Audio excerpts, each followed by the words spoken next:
So Okay. what region? America or Europe? There we go. There we go. Right. All still in good standing. Yeah. Did you want to do the Americas or Europe? Europe. Who do you think would be more awake? Probably Europe. Yeah. Yeah. It's 20 past 1 where I am, so Europe's going to be well. It's 20 past 8. What, in the morning? Yeah. Okay. Sorry, man. No, I was already awake. Rip you out of bed. Go and play Overwatch. No, that's cool. Sweet.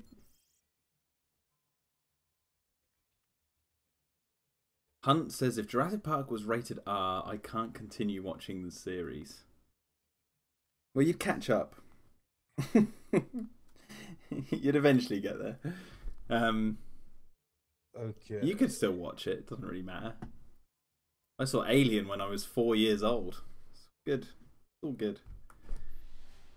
Yeah, okay, except... Right, God, I hope this holds up. I think since they got rid of that, that, like, extra level or whatever it was, they had it on there. That tournament. Like, it seems to be working. Oh, yeah. You know what? That may have caused some problems for me, too. Yeah? Yeah. Okay. I haven't played Overwatch in a couple of weeks. Yeah, I played it offline, off stream for a little while the other day, and it was working, and I was like, okay. And then I streamed it and played a game and 3 quarters, and then it crashed, and I was like, oh, for God's sake. You've gotten me obsessed with Friday the 13th now. Whenever I'm not editing videos, I'm playing that. Oh man, that game, I love that game to bits. And that's the problem with that, is that keeps crashing, and I don't know what the problem is with that. Whereas I went onto the Blizzard servers and found out that there was actually a problem with the same graphics card or the motherboard that I've got in my computer. Yeah. So, you know, my Friday the 13th game has been crashing too. Like, always at the very end when there's like one person left for me to kill as Jason. Yeah. It'll be like Sleepaway Camp has crashed or something, which is weird, but Yeah. yeah. Yeah, that's what I get. Okay, we're skirmishing. Someone's already Tracer? No. What am I gonna do? What am I gonna do? Who do I usually play as? I'm not Tracer. Aye. Everything can be hacked. Where are you? And everyone. Looking for me? Oh man, I bet you're excited after seeing that new TV spot, aren't you? Yeah, it's freaking awesome. Yeah. I gotta be honest though, you know, that's the kind of stuff I've wanted to see forever. For anyone who doesn't know, we're talking Fallen Kingdom, so if you don't you don't want to know, probably not the best place to be. But you know what? Like, that's what they should have done after, you know, after the Lost World. That would have been the organic continuation. Yeah. Yeah. I mean, Fate has made it so they've had to go a different route to get back to the same sort of place. Yeah. That's why I'm so happy though. Like, when I saw that imagery, it was just like, oh shit. I was saying at the start of the stream when I was doing the pinball that I'm gonna, when I move into my new place, I'm gonna print off the shot of the T-Rex roaring at the lion from the side shot. I want to print that off and put it in like a really wide frame and have it like above the I'll fireplace. put it on my wall too. Yeah. Yeah, I'll find the ProRes trailer and get it from there. I just decorated my whole office, and that would, if I knew that was in the movie, I would definitely have put that on the wall. That's the problem with being Jurassic Park obsessed, and then they release a new film with all this imagery. It's like you want to have everything as opposed to. Yeah, exactly. Okay, nice. Right, I'm gonna see if I can nab Tracer before anyone else. Yes. Yes. Thank God. Sorry, other players. I'm probably getting the chat now. Give me Tracer. You just piss someone off. Hey, it's first come, first serve. Yeah. It's fair for everyone. No, John Cena. I don't think Jurassic World 3 will get the curse. You know? No, I don't think so either. That's my own personal opinion, but I trust them where they're going. I read an interview that they were doing with William H. Macy on the set of Jurassic Park 3, and he was tearing that movie to shreds back in the day. Yeah, it had a bit of a difficult production. And it couldn't have been nice for the actors to be like trying to learn lines from a script that was ever changing. What he's like, someone should be shot for this movie or something. It's like, damn. Yeah, you wouldn't say that today, would you? No, oh God, no. You would never say that. Unless you're, you know, Donald Glover. He's the only one who seems to be getting away with it at the moment. Oh, did he say something about Solo? Oh, no. I'm talking about his This Is America video. If you've seen that. I didn't even see that. Oh, dude. Tune is litty. Good. But it's, yeah. Where are you? I don't know where you're at. I'm looking at you. Oh, there you are. Alright, go to my usual spot in this one. Ah!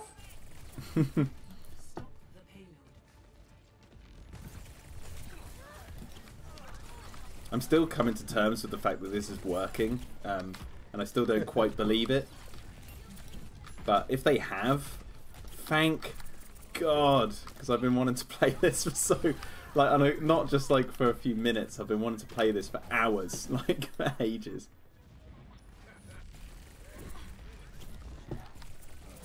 Just utter pandemonium. About starting up a second channel and just doing whatever I want, and that'll probably have this on it.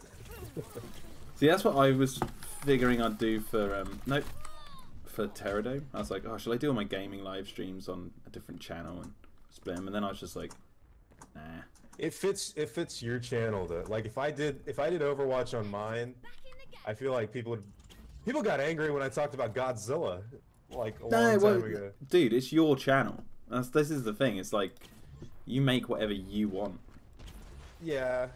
But like that's why I think the playlists section on YouTube is one of the most underrated section of people's channels. Like if you want to sort through all the videos that people upload on the channel, they have the responsibility to put their videos in playlists, because then you can just go to that section and you find the video you want really easily. I blew myself up and killed one person. No, 2 people. God, I just barely killed her. And she's back in the game. No!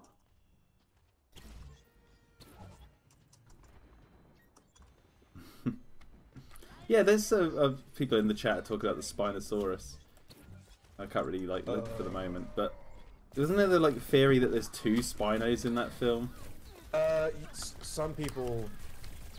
I don't know if they actually believe that, but they love to say that. I don't believe that at all. But see, it's interesting because I watched Jurassic Park 3 a couple of days ago with my little nephew, as I do, showing him that one for the first time. Like at a time, like 'cause he's seen them all before, but he, like, obviously when you're a kid, your memory is like all over the place.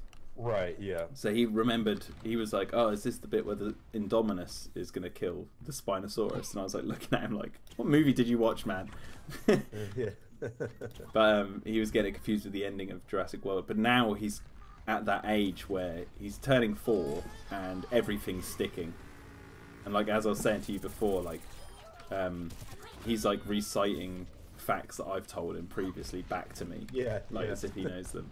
And it was really funny because like this time around he was like, I don't know if I've seen this one. And I was like, I was like, okay.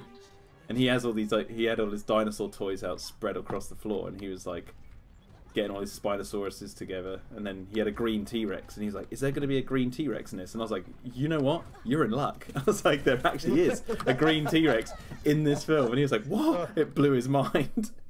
Nice. And then he had to see it die great. in 15 seconds. Well, yeah. But he wasn't disheartened. He loved it because he said, "Is the Spinosaurus king?" And I was like, "Definitely ruling that island." And he was like, "Yeah, it is king, isn't it?" Like I was like, "Yeah, don't say that." He's one of those kids that will grow up and be like on the Spino team. I could just see it. Oh, really? Yeah. Because when you're a kid, like the T-Rex dying in Jurassic Park 3 really hit home with us because we'd watched the first 2 films, but to him, right, yeah, he's watching them all simultaneously, so it doesn't have the same effect.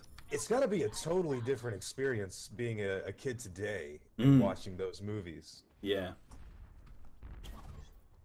But the whole 2 Spinosaurus thing, I've heard it before. I can't remember where I heard that though. Someone brought it up. Someone requested it on Tommy H, and then they requested it to me and other people. And... Isn't it meant to be like because the Spinosaurus got hit by the plane, and that would have been bleeding, but then like 5 seconds later, it's like facing up against the T-Rex, and it's like unharmed. Yeah, that's kind of what they say is that the first one was killed after it was hit by the plane, and the second one was, you know, its mate. Which, even though I don't believe that's true, there is concept art when they're going down the river, and they, you know, when they're going down the river and they see the herbivores. Yeah. There was concept art of 3 Spinosauruses eating a carcass in the background. See, I was just about to say, wouldn't it make more sense rather than just 2 and try and account for 2 of them? That there's like absolutely loads of them. Imagine that in Jurassic Park 3. There's like 12 Spinosaurus. Every scene it appears, it's a different one. Yeah. The thing is, you'd think it would have had some injuries on its neck after the T-Rex bit it and all that sort of stuff. It should have got more bloody as the film went on, until like by the time it was in the lake, it just looked like a horrendous monster. Just bleeding all over the place.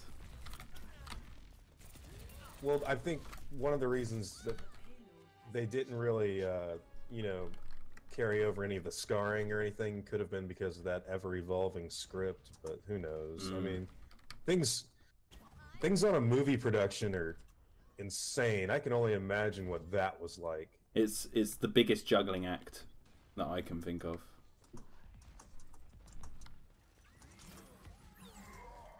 Maybe live shows, you know, top it, because they have to do things like on the spot live, get everything right in one go, rather than you know, film where you can edit and make changes. It's very interesting to me though, because you know, Jurassic Park 3, obviously, of all the films, it's the shortest, it's the most, I guess you could say, divisive, but it's also it's kind of they're all different, but that one's so isolated with the with so many certain things that are they've become iconic themselves. Yeah. Jurassic Park 3's little raptor flute thing. You know what I mean? Like, yeah. I'd actually like to see that return, even though I don't think it's very I'd like to see it return and done in a way like at the end of the original script. That ending that I found out through you, of the Alan on the lake calling the raptors as the Spinosaurus is like attacking the boat. Yeah, yeah. Like that ending, I think would have been really good. Like, yeah. Because then Grant could have like, I don't think the raptors should have seen Grant, but they should have got there, and then, you know, realized, oh wait, we're here to kill this. It would have been way. I think a lot of people would have enjoyed it. Yeah.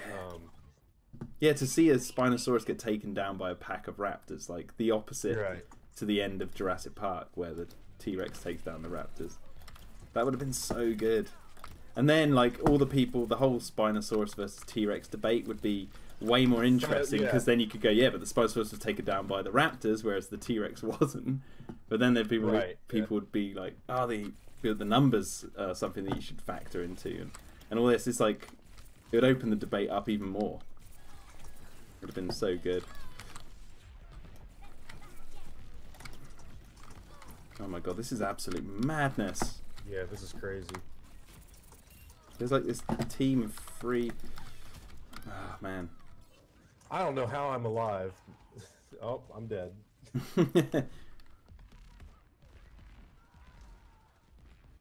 Rewatching JP3 like with a kid it was really interesting. I mean, he actually said, like, when it was finished, he was like, "Oh, is it finished?" And I was like, "Yep." Oh yeah. Like, I'm sure he's like, what? It's too short. I want more. yeah, because the length sort of transcends like the impact of the T-Rex death is different per generation who grew up with it, right? But the length of the film is one that everyone can agree on because it's yeah, you know, yeah. that doesn't change. Totally. That's a valid complaint with kids today and with everyone back in the day. Ah, damn. Defeat. You know, Too busy talking about Jurassic Park 3. yeah. I'd love for them to go back through. I know they've done a lot of documentaries, but, and this is just me, I don't think many of them have been like 100% truthful. Like, I feel like I know more about the making of the third movie and even a little bit of the second movie than what they've ever like shown. And so I would love to see, even if we never get a cut of Lost World with like all those scenes added in, it'd be really cool to just see like them added as bonus features, just to see what they look like, you know. Well, add them into the film as like bonus features because obviously they're on the DVDs, aren't they, and the Blu-rays. There's a couple, but I'm talking about the where the baby breaks its leg. Oh yeah, and like Nick cutting all the fuel lines. stuff like that. I'd love to see, just to see how it was shot. You know, I'm very curious about the one I'm all of the one I'm most curious about is the T-Rex smashing its head into Benjamin's bedroom. Yeah, they filmed that. Yeah, no, we found that out through our podcast because we found that was with that's Matt Winston. discovery. We found out that Stan Winston directed it. Oh, he was a second unit director on that film? Well, yeah, well, he directed the scene where the T-Rex smashed through the bedroom window.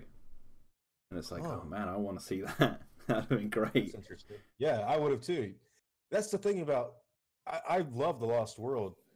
So the more of it, I'm sure, you know, I'd be like all over it. Yeah, exactly. Yes! We're going to Blizzard World. Love this map. Yeah, this is a pretty good one. I've only played on it like once or twice. I've played on it quite a lot. Yeah. This one's a pretty long map too. Yeah, like I haven't played on it that much because I've been busy and also it's been crashing. So I've like, so I've just sort of not been able to play it. But now we get to do it. Would anyone be interested in seeing Eric Kirby return? I don't think I would, but I wouldn't mind. I think it'd be kind of cool for him. Like, you know how like Jurassic Park has a level of comedy. A little bit, yeah. It'd be kind of funny to see like kind of like a courtroom scene, and then like they're questioning like survivors of all the incidents, and Eric gets caught up, and they're like, "And you survived on the island for 8 weeks," and he's like, "Yep." And they're like, "How?"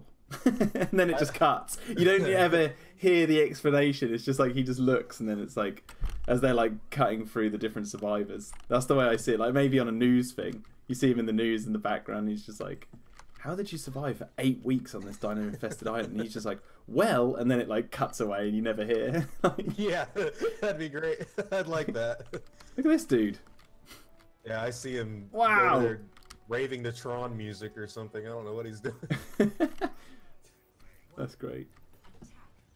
But have you read the Jurassic Park Survivor game books? No. Oh, dude, you should. You should definitely. They're ripe for Klayton video making. Jeremy read a few of them. He says that they're pretty. He said they were quite interesting. They are. Yeah. There's they're for kids, so they're really easy to read. You can plow through them in like a couple of hours, or plow through one of them in a couple of hours. The one I highly recommend is JP Survivor, which you probably know is the first-person account of Eric living on the island. You find out where he gets the idea to get the T-Rex pee, how he gets the raptor claw, where he gets the gas grenades, all that. It's all in there. Oh, really? Yeah, and it counts like his time on the island, what he thinks. It feels somewhat different to how he's portrayed in the film. Like in the book, it's very serious. He's talking about the whole missing his family and like the thinking about death a lot and stuff. And you're like, wow, this is it's quite dark. You know, what would a 12-year-old think being on this island alone? I like that though, because the movie, as it stands for me, feels a lot. I always think of the movie Far From Home and Jurassic Park 3. Like, they just remind me of each other. Yeah. So I would have liked a little bit dark, especially for a kid, because you know a kid's thinking like, yeah. I'm fucked. But what was I gonna say? Yeah, it's really good, and I consider it like partly canon, partly. Okay. Because it does have like iguanodons are in the book quite heavily. Oh, okay. And you know, he talks about, I think he talks about a T-Rex, one of the other T-Rexes that we've never heard of. I need to pull it up. I've got it right next to me actually. Try and find it. Wait, one of the other. Yeah, because it talks about like more than the T-Rex is more than what we see in the films. There's another T-Rex. He describes its color and everything. What color was it? I'm going to try and find it now. It's right near the beginning. You find out how Ben died as he fell through the... Yeah, I know about that. Died from the fall. I'm going to probably die. It was Enrique who killed Ben. Yeah.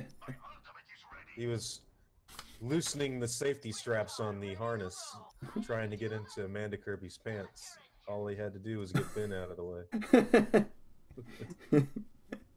Don't get too close, my friends. Trying to find it.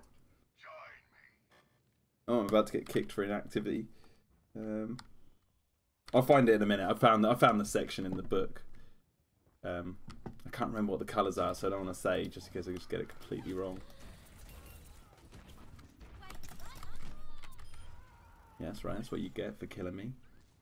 But like the books continue on. Like all three books follow Eric and his relationship to Dr. Grant. Like, it's him and Dr. Grant become this like duo. And you know, Grant opens up because the first book's his account of surviving, and that's in first person, and the other two books are in third person. And the second one focuses on Alan Grant and his he's built like a research station on Sauna on one of the beaches, so they're like really close to the edge of the island. Really? Yeah, and he refuses to let Eric join the team because Eric's too young and he's got to go back to school. Oh, and Eric, I'm spoiling it all for you, but I highly recommend reading them. Right. There's gonna be loads of details I'm missing, but like Eric is like kind of a superstar. He like people recognize him when he walks around, and he like signs autograph books, and he wrote the book Survivor that you read is the book that he published. So he's so like he's known for that, and he's doing book signings and stuff, and he keeps bumping into Alan Grant, and finds out Grant's got this research station on Sauna, and he wants to go there, obviously to see the dinosaurs again, because Eric has this weird, like, it's almost like post-traumatic stress from the events. Eric does? Yeah, and he wants to go back to the island because he feels it's almost like his home. He's like, he can't get this feeling out that he has to return to the jungle because he was on there for so long, and he got so close to dying. He's gone a bit mad, essentially. So he's like Robin Williams in Jumanji. Yeah, that kind of thing. And Grant refuses to let him go, and then eventually, obviously, he does. And then when they're there, a group of teenagers like parachute in to the island because they're going to go shoot a documentary about the dinosaurs of Isla Sorna because they've seen them on the news. Course. They've heard about the Pteranodon cleanup. Oh, really? That's interesting. Yeah, it doesn't mention any further details about the Pteranodon cleanup. It just says there were Pteranodons that escaped. And they go to the island to go film a documentary, but obviously they have no idea what they're getting themselves in for. And they land on the island, and I think, if I remember correctly, one of them gets killed. And you're like, wow, they killed a kid. Or like a teenager. And Alan Grant and Eric well, Eric actually goes out into the jungle because they see them parachute in. They're like, "Oh my god, these stupid kids! What are they doing?" And Grant says to Eric to like stay here, don't leave, and all that sort of stuff. And then Eric goes anyway because he's like, "I've survived on this island for 8 weeks. I can do this." And Eric has a lesson to learn. Like, and Grant goes out to save Eric and the kids. Poor Grant. Yeah, there's a whole scene with Carnotauruses in it.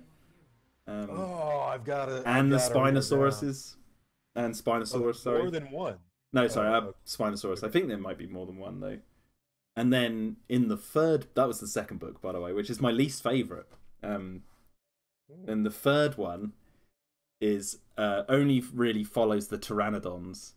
A different group of Pteranodons. And it gets... Even though it's my second favourite, it does get weird, because like you go into like the heads of the Pteranodons, and he starts describing their thought process, but it's very human-like. Like, oh, where's my son? Blah, blah, blah, blah, and all this sort of stuff. Very jarring. But it follows these Pteranodons that decide to nest at Universal Studios in Florida.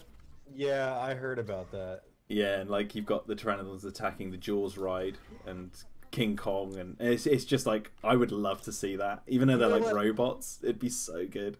I could see that happening in a movie. That would be a very Jurassic thing that they could do. Yeah, you could see like it would fit in. Yeah, the T-Rex roaring at Kong or something. Yeah. But there's an interesting part in it where Grant is being interviewed, because Grant and Eric happen to be at the theme park at the same time. Or Eric does with his family. They're on vacation. And Grant's still on Site B doing his research. And then when this happens, he comes back. But he's doing a book signing at the at Florida.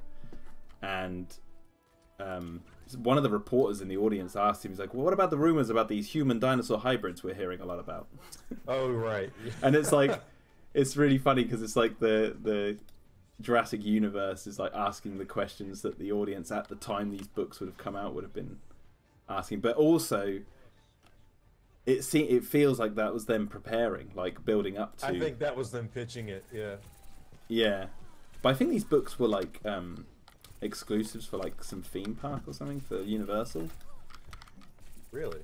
Yeah, I think that's where you could buy them. Back when they first came out. But they're like legit try and continue the story on after Jurassic Park 3. Like, even though there's some bits that I don't agree, they do their best to like continue it on. Fascinating stuff. I was gonna do like a whole video about them, but I've talked about them. Yeah, you should do it because it would educate me. I don't have any of those books. Yeah, I mean, I found them really cheap, like really cheap, under £20 for all of them. Oh yeah, you talked about getting them in a live stream from. Yeah, I don't know if you're still watching the stream, but we got you got all three of them I was here. They're like let me see if I can quickly find this T-Rex's color. Barely survived.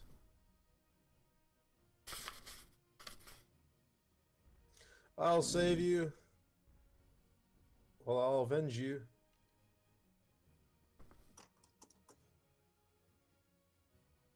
Ah, there you go. It was grey with dull red splotches. The T-Rex that he sees on the beach. It's almost like the Canyon T-Rex, which is one of the reasons I really love that design. So when I read that book, I was like, oh, that reminds me of the Canyon T-Rex. So that's grey with like red or orangey red stripes all over it. God, they're all in here.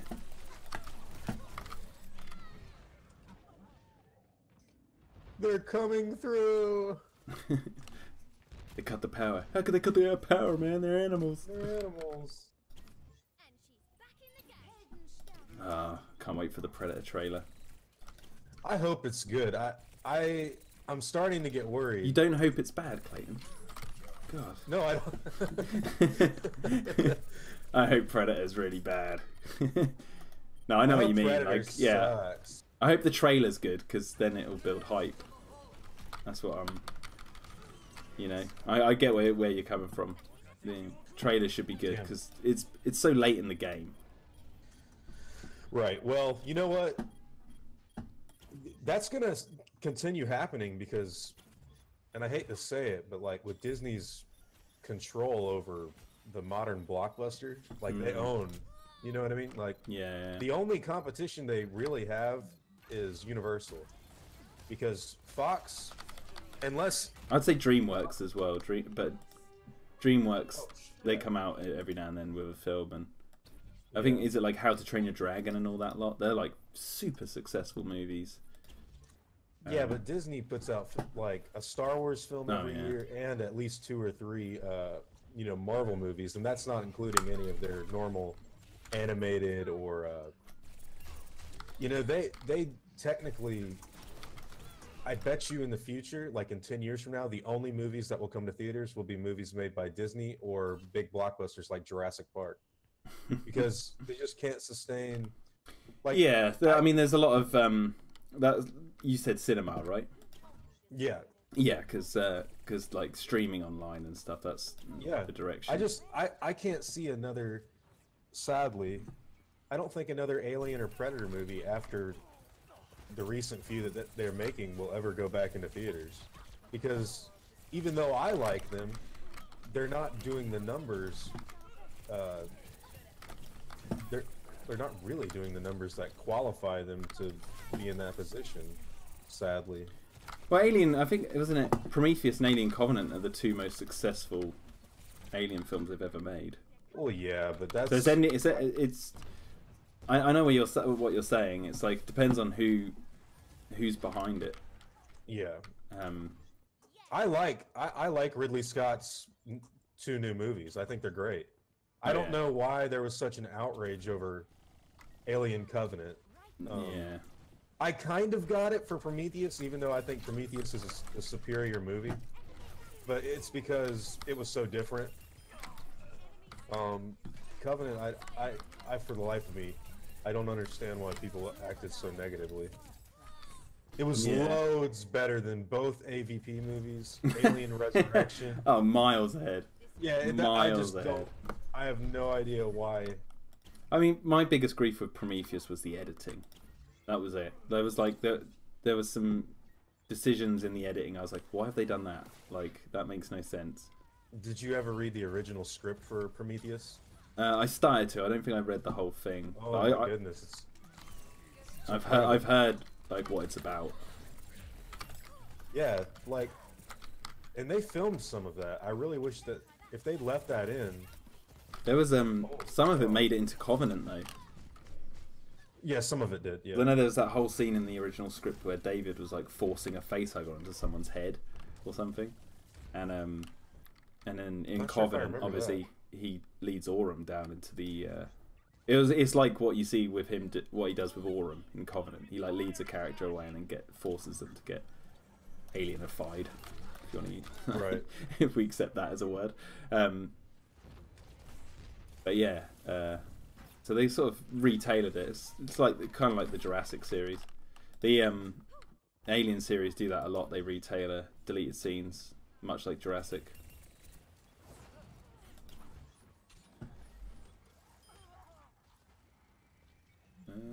Okay. I just killed most of them. We're stopping the payload, so we need to get back. But you know what? Like, with Alien, it's weird because that series started off so great, and then I feel like a lot of people just want to see a remake of Aliens. I don't want that because they've tried that twice now and it doesn't work. Yeah, I see. I think it would work if they just stopped trying to connect it to Ripley. Yeah. Because like, it's like it doesn't need to be connected to Ripley or the Marines that we knew from the film. You just literally have a new bunch of Marines, like a brand new selection of Marines for us to enjoy, rather than try and connect it. And then just you could set it anywhere in the galaxy, anywhere in the timeline. You just have it anywhere. You don't have to worry about connecting it to the canon. Would you have enjoyed Neil Blomkamp's idea? I love him as a director. I like Chappie. I love District 9. I thought Elysium was good, but the thing is, the fact that he wanted to retcon Alien 3 was just really putting me off. Well, because I heard that he wanted to I heard he didn't want to retcon Alien. Yeah, I've heard this as well, and it was Sigourney Weaver, right, that convinced him otherwise when he was on the set of Chappie. I heard that he wanted to do like a... apparently, I don't know if what I know is true, but it was going to be more heavy in like an interstellar style of space, to where it was like I don't know what they were going to do, like wormhole or something, alternate reality. Yeah. It would have been interesting. I mean, if he did, like, let's say they did the whole wormhole, and that's how they get into the new canon, then okay, but it has to be like convincing enough to work on a sci-fi level. So what I'm sort of getting to with that is like the ships in the Alien series, they have fast and light travel. They have hyperdrives like you see in Star Trek and Star Wars. But the thing is, they never show it in a way. Hey, look, you're a player of the game. They never show it in a way that makes you feel like you're watching some outlandish sci-fi thing. Right. Like they either show it from really far away, so it looks like a star zipping through space really fast. Well, it all feels normal. It all feels possible. You know what I mean? Yeah. Or they show, you know, like when the Sulaco's flying past. Like it looks like it's going slow, but it's meant to be going like faster than light speed. But it's like because you're in space, space is so huge, you're not going to have any frame of reference for where. Oh, good point. Yeah. Things are. You're going to see the light that it's not got to. That's like billions and billions of light years away. So it looks like normal space, but it's not. That, and I've always found that kind of approach really, really interesting. And I think that if they did a wormhole, then it would be like, okay, but you have to do it in a way that feels that makes sense. That makes sense and feels believable, because like, you know, really, they don't have to go into like the real science, because obviously it's a lot of it is pseudoscience in the Alien franchise. Of course. But there's clever ways, like, you know, David's like creation of the xenomorph in a way. It's like they don't really show it, but the actor and the way that it's written makes it feel real. Yeah, that character is great. I really enjoy having him in the series, personally. Yeah, he's one of the best characters. He's the anti-Ripley. Yeah. Ripley wants to save humanity from the aliens. He wants to destroy humanity with the aliens. I will say artificial intelligence scares the shit out of me. And it scared the shit out of Ian Malcolm, too, in the Lost World book. Yeah. That's a very real thing. That's it's just one of those. It's creepy. I don't know how I feel about all these. Well, it's like you like the best way to feel the horror of AI. Like I don't know. I'm not fussed by it. I'm like, it's an interesting concept, because like obviously movies and that they all drum up the scare factor of AI, but then you watch things like Star Trek and you have characters like Data, and you're like, what if the AI was compassionate? What if it knew what it was but accepted it and went, okay, and joined forces with humans instead? But I've always thought of the Terminator, like instantly. Skynet becoming self-aware, you know. Yeah. I mean, there's I wonder what my favorite AI films are. I mean, Blade Runner is a go-to. Yeah, both of them are excellent. I mean, Alien does dabble in it a lot. Have a look at my DVDs, see if there's any that jolts my memory. There's a lot in Star Trek. They bring up different forms of AI in that show and in what the about films Alice from the Resident Evil movies? No. Yeah, no. The games, sure. I love the games. The games are very Jurassic Park, actually. Especially the old PlayStation ones. But yeah, the movies are just ridiculous. All of them. Like, none of them I can say, like, yeah, that one was halfway decent. I gave up after seeing number 2. Yeah, 2 was dreadful. I thought all of them were dreadful, but I like watched number 1 and I was like, okay. I was like, well, at least I had the liquor. And then I was like, okay, I'll give the next one a shot, because they had a picture of one of the villainous characters that looked kind of like he did in the game. So I was like, oh, okay, let's give that a shot. Yeah, I mean, interesting that we never got a Dino Crisis movie. No, like the Sci-Fi channel. I think the Dino Crisis game is so close, like in look and feel to Jurassic Park, that it would just get so many comparisons made if they made it. Well, they even make the joke in the game. They're like, "This is just like that movie." Which is what it knows it's a ripoff, but it was a clever ripoff. I'll say it was enjoyable. Yeah, it was more like someone went, "Hey, look, here's a hole in the market, the R-rated version of Jurassic Park." Yeah, and that's where they tailored it. I tried to play Dino Crisis on one of my earliest live streams on the channel. I took the videos down because they were so boring. Like that game. Oh yeah. Revisiting it, it's like it's not a fun time. It's just so mundane. You know, I'll tell you the truth. I've never beat it. It's difficult as well. It's like, where do I even go? Like, what do I do? It is very. The second one's very different though. It's an arcadey style game.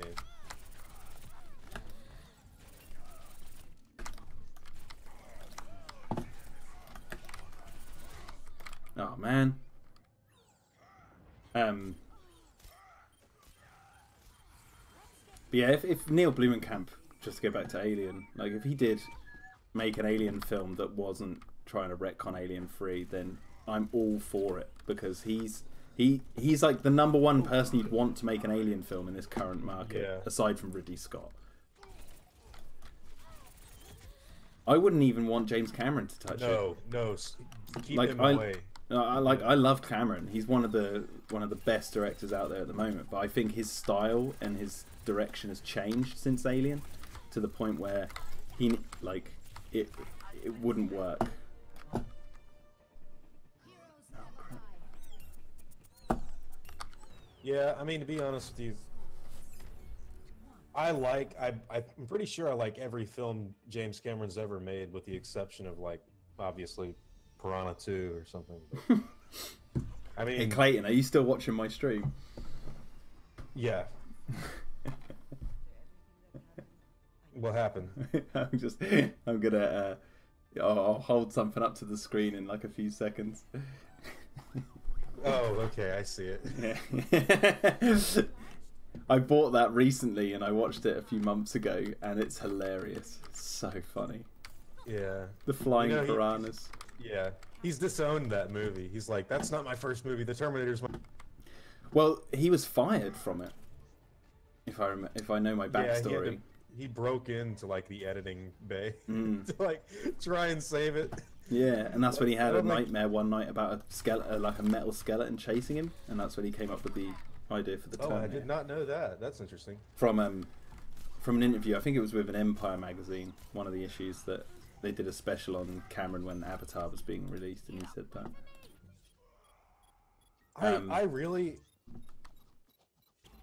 I think Avatar is a great movie, but I'm really worried about Avatar 2, because if he manages to pull off what he said, then no one's going to need to worry about it. Like 3D without the glasses, dude. That's what he's trying to do? Yeah, he's trying to develop 3D technology for it, that you go to the cinema and you don't need glasses to see 3D. So it'll almost look like you're looking at a stage in front of you, rather than... That might actually make me enjoy 3D. Yeah, it's also to get around the fact that people who can't see 3D, and it's I can't see it. It actually just causes doubles, which is weird, because Jurassic World Fallen Kingdom showing that I'm going to is going to be like that. So. Best thing to do at the... I found with 3D, you see doubles if your head's tilted. You have to kind of sit rigid with your head straight up for the entire film, which is really... But that's just what I've discovered, because I prefer 2D over 3D. But I've had 3D experiences that I think are some of the best cinematic experiences I've had. But I've noticed it works more if you try and just keep your head as level as possible, because as soon as you slightly tilt, it goes out of line, and that's where you start seeing double.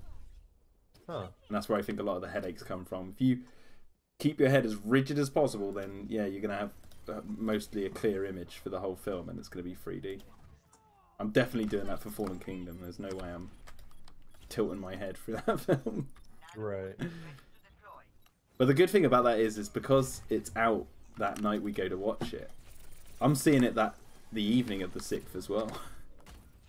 Oh, really? Yeah, I'm going to go with the wife and go see it. Like you know what? Evening. I might try to see it more than once while I'm over there too. Yeah, it's out, so I might as well just go see it. Like, yep. Claim all those tickets on my taxes. Yeah. I'll be honest with you though. Wait, do you know yet how long you're going to be still there? I'm in London, so I've got an interview. You see, at 5 in the evening on the 6th. So that's why I have to leave London. My bus is at like 10 in the morning or 9 in the morning on the 6th. You know, I haven't gotten my hotel yet. Oh, you're more than welcome to crash a bus. For the whole week?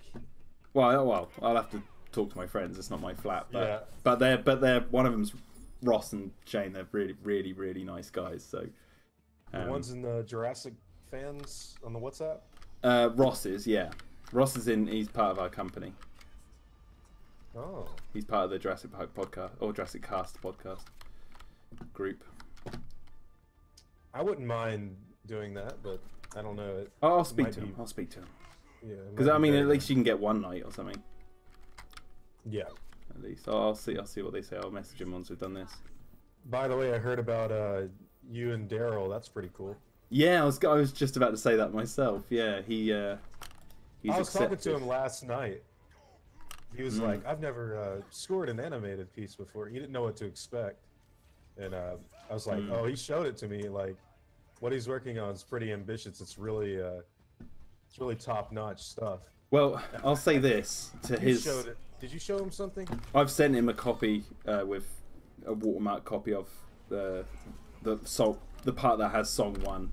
So, yeah, he's seen it.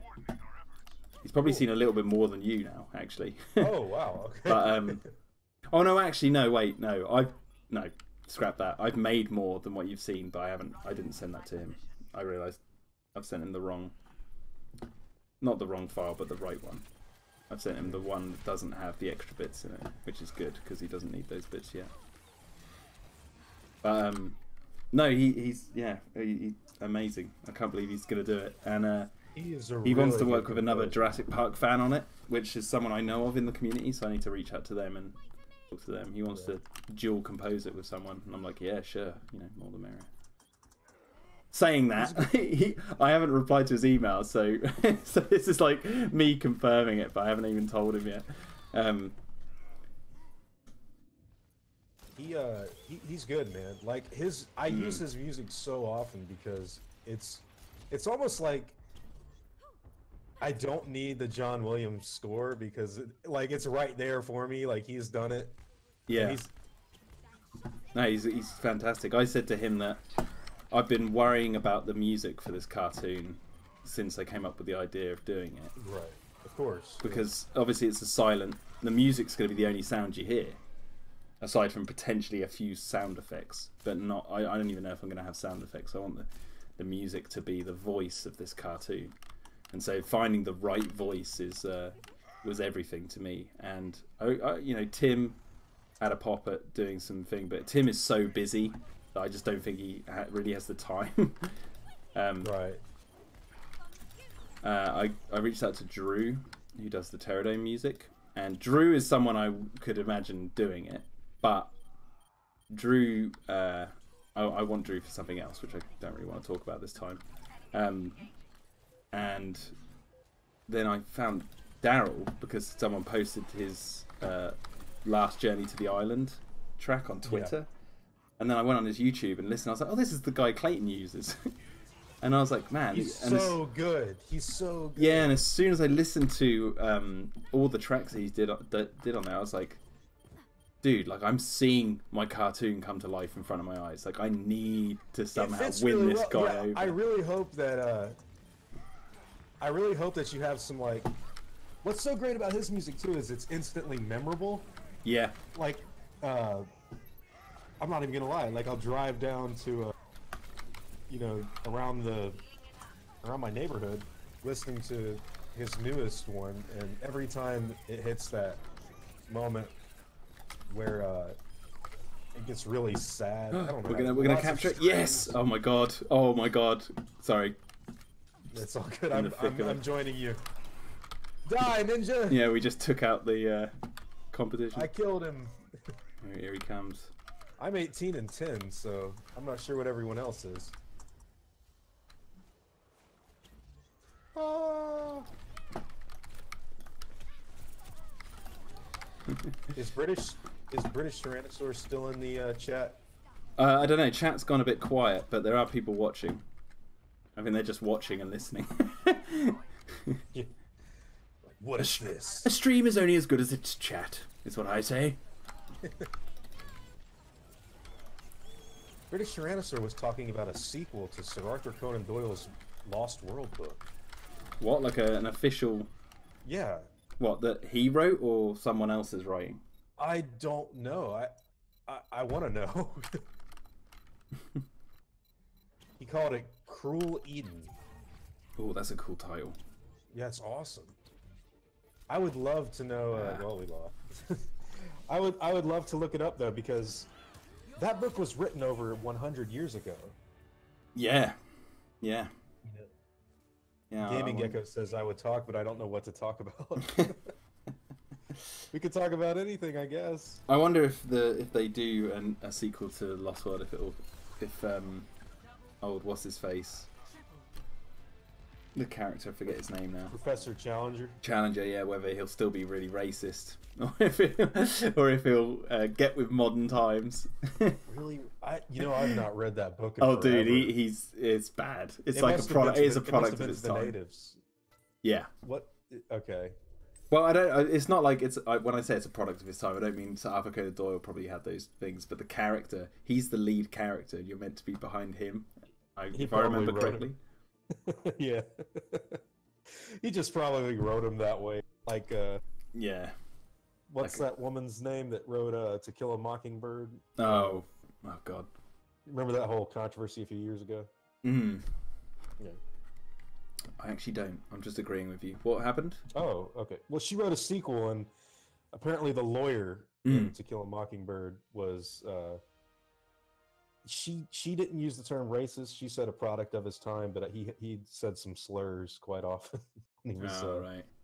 Defending people, but interesting. The world is a very interesting place. If you look back at history, like what was acceptable and what isn't, or what's not becoming acceptable now and what's becoming like it's really weird. Yeah, it's I don't know what to think. Because obviously there's my like grandparents' generation, they'll like say things today and I'm like, man, why are you saying that? Like that is so backwards. But then I'm like, yeah, but when you're their age, Jack, what is the world gonna be like when you're like 75? Yeah, that's the thing, man. Back in my day I could talk about Jurassic Park all I wanted to. Jurassic Park becomes outlawed. Something they'll be like, how can you talk about that? That's like that's really offensive to talk about Jurassic Park 3. So offensive to me. How dare you bring up the T-Rex Spino fight? That's illegal. Yeah, that's illegal. That's 4 points on your license, sir. Bringing up the Spino T-Rex rematch. You know how many childhoods were ruined by that? Like, hold on a minute. I was born back then. Yeah, I could imagine someone born in like 2005. Yeah, like back in my day, we could say those things. Like, Grandpa, I think times have changed. You're not allowed to talk about Jurassic Park 3 anymore. Jeez, too offensive. By the way, I'm probably going to do the LA Film School. Hey, congrats, man. I think so. I don't know when, but I think. Oh! Almost fell off the map.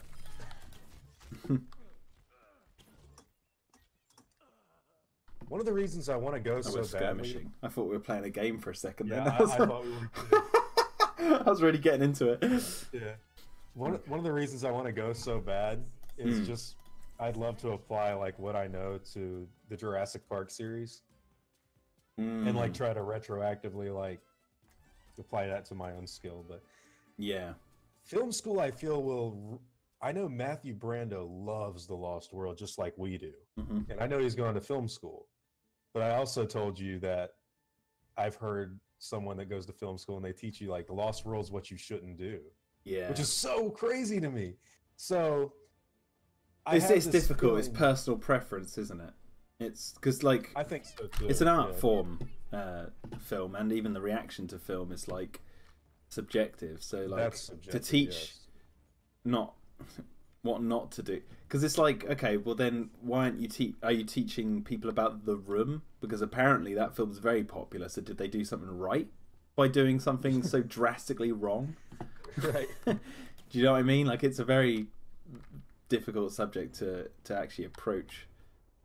Well, with The Lost World itself, yeah, I do feel like there's a, you know what? Mark my words. So, in a year or so, especially after Fallen Kingdom comes out, that will go down as like the Rotten Tomatoes score has been going up for the past year. I don't know if you've noticed that. What, for The Lost World?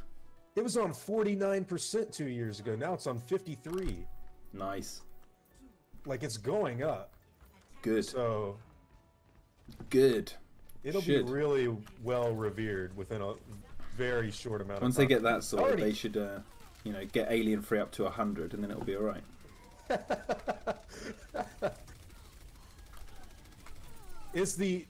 Are any of the Alien movies at 100? I have no idea. Alien must be pretty close, and Aliens. It's probably 90 something, yeah. Yeah.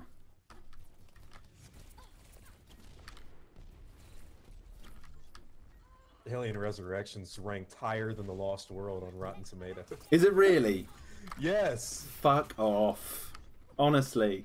So is X-Men: The Last Stand. Do you know what? I've never seen that. Oh, it's trash. I could never get into the X-Men films as much as I wanted to, even at the time when like Raimi's Spider-Man was all the rage. Like I love the X-Men movies, but I also love the X-Men comic books. I enjoyed First Class, Days of Future Past, and what was the other one? I forget it now. Probably one of the Wolverine movies. No. I haven't seen any of those. Oh, they're good. Well, the last two are good. What was the last one of the new prequels? Oh, Apocalypse. Apocalypse. Yeah, I kind of enjoyed Apocalypse. That was a good movie, even though people hated it. Yeah. It was fine. People. But Deadpool. Some people I feel are unqualified to like rate movies. Yeah. The thing is that like we've been talking about this in other like in the past. It's like some people can rate movies, but some people rate movies from a position where they're like flimsily rating it. Like they don't really care about it, so they're like, I'm just gonna give it a rate. I found an old website of mine, like a really old website from years ago, where it was called like something about All About Film, I think it was called. But it was like where I went to the cinema and I reviewed movies that I saw, and I also reviewed films that you know I saw on DVD, or if I ever felt like watching a movie. And I found this site and I was like, oh my god, this is still up. And I was reading some of my old reviews. Like, I hate myself. Like, I hate my old reviews. That's how I feel about my Alien reviews. How I managed to give Revenge of the Fallen 3 out of 5, I have no idea. Yeah, no idea. A pretty bad film. That film. And that's an objectively bad movie. There's serious issues with editing and with like narrative storytelling and stuff. Yeah. Yeah. That's the thing though, man. It's like my opinion has greatly changed on so many different types of movies. When I first saw, we talk about Alien a lot because it's so similar to Jurassic Park. When I first saw Alien 3, I thought it was good. I thought it was fine. I didn't really think much of it. And then slowly over time, I actually began to think like, man, this might be garbage because everyone else was saying it was bad. And then when I sat down to like revisit it, I was like, there's an undeniably really good skill being put to film here. Oh, it's David Fincher. That was the thing. Like David Fincher's Alien 3. Right. Like he disowns the film, and it really upsets me that he's kind of decided I think he disowns the experience. That's what I think. And it's like, well, dude, you're not that director anymore. So you could go to 20th Century Fox, kick the door down right now, and go, give me Alien 3. Yeah. Give me all the footage you've got. I'm gonna recut it, and own it as much as you can. And then people will go back and go, actually, his version's the best. And then you'll get loads of praise, and you'll have a good experience from Alien 3. I don't know why he doesn't. I guess like you can't force someone to do something, but like I don't know. I'm happy with the way it is at the moment, but I'd absolutely love to see what he could do with the footage. Because Charles de Lazarick, this documentary or this director, and he directed all the documentaries like the making of the Alien films and making of Alien 3, Prometheus and all that. He did the edit for the assembly cut, and I was talking to him on Twitter. Oh, really? Through nice. DM, chatting about this, just saying like thanks for creating it, because like, and he was saying he went through like David Fincher's notes to try and get it as close as like possible. It's still far from perfect because I just blew myself up. Why did I do that? I gotta see that because I know that Gallic is like actually reappears in it, so, and he's been someone. Oh, dude, it's.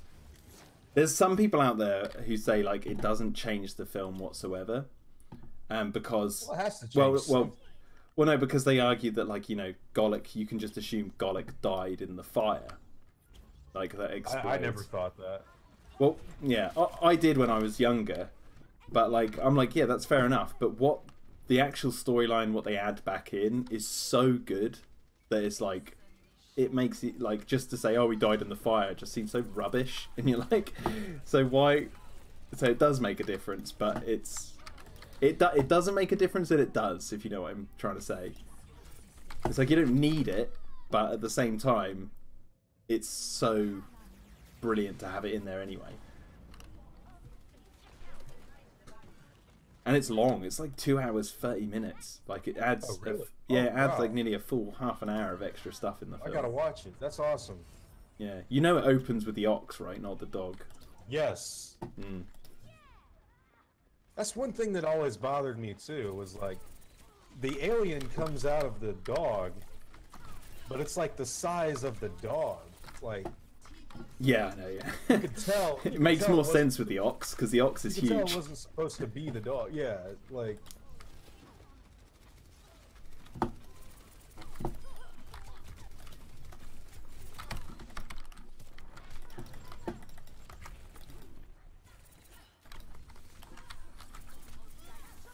Oh shit! No! Oh my god! Save me! British Tyrannosaur says, "Oh damn! Just got back and Klayton is talking. Yeah, boy." By the way, Jack, the Predator trailer just came out. Oh, it did? Oh shit! I'll be watching that then once we've done this. Well, not this game. I'm gonna stay for a couple more. I think I'm gonna use my computer as much as I can in this time before I go away. British Tyrannosaur, what's with the Lost World sequel you were telling me about? Yeah, like Hardcore when Jed. is it coming out? What's going on? Yeah, that what was that Lost World novel sequel? That's incredible.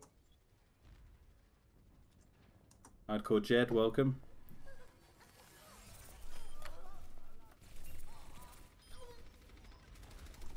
Someone should write a sequel to Michael Crichton's Lost World.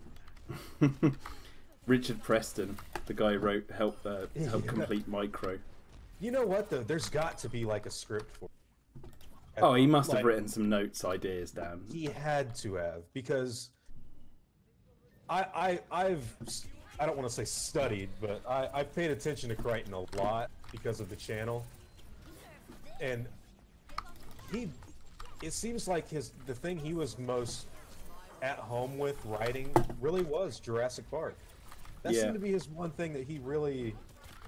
I mean, of course, before that it was the Andromeda strain, but it just Jurassic Park. He was happy to write the sequel. I know people make it seem like Spielberg twisted his arm, but that's not really true. No, he like. Have you ever watched Michael Crichton's interviews with Charlie Rose? Yeah, I love them. They're so good. All of them are so good. But the one about the Lost World, where he says like he wanted to approach, why he was interested in approaching the Lost World when Spielberg mentioned it, he was like, actually, it's interesting to try and create a sequel. Like what goes into it. You know, it's got to be the same but different. And how do you balance that kind of, story? He used Lost World is a very interesting book because it's, in my opinion, I have some issues with that second book. There's the conflict is kind of non-existent. Climax, there's no real climax. They don't even technically get off the island. They get on a boat, but I mean, for all I know, they're all dead. Like, there's no way they rowed all the way back to Costa Rica. Maybe they did, but I mean, with that book though, you could tell that Crichton was on, and he said that in that interview. He's like, yeah, I'm on a soapbox where people will definitely listen to what I say because of that movie's success. Yeah. And he wrote a lot about social behavior. Yeah, it was more about like you could almost look at the Lost World book as like a hey, this is almost a non-fiction book. Yeah, it was a very compelling read just on all the science into it. It was also really disturbing. Yeah, I've definitely read a lot about the science from that book recently, so just trying to understand like what the direction that he was saying for like the dinosaurs and all that. Yeah, that book. And there's something about the way Crichton writes, like I don't want to call it simple, but it's not overly complex, but he's dealing with very complex things. He does it where you can understand what he's talking about straightforward. Like, you don't have to reread a line like 5 times. Yeah. It's like, okay, yeah, there you go. Whoa. We're only skirmishing, aren't we? Oh, shit, okay. Where are you? Come out! Arnold wants to say hello! Go! Nice to meet you. If I was playing as May, that's all I would do, is just talk as Arnold. Like, nice to meet you. What killed the dinosaurs? The Ice Age!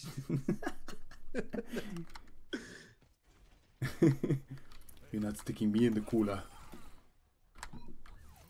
Everybody, chill. No! Avenge me! Oh, I nearly got him. You want to be a farmer? Here, just a couple of acres. I love it. What is everyone saying in the chat?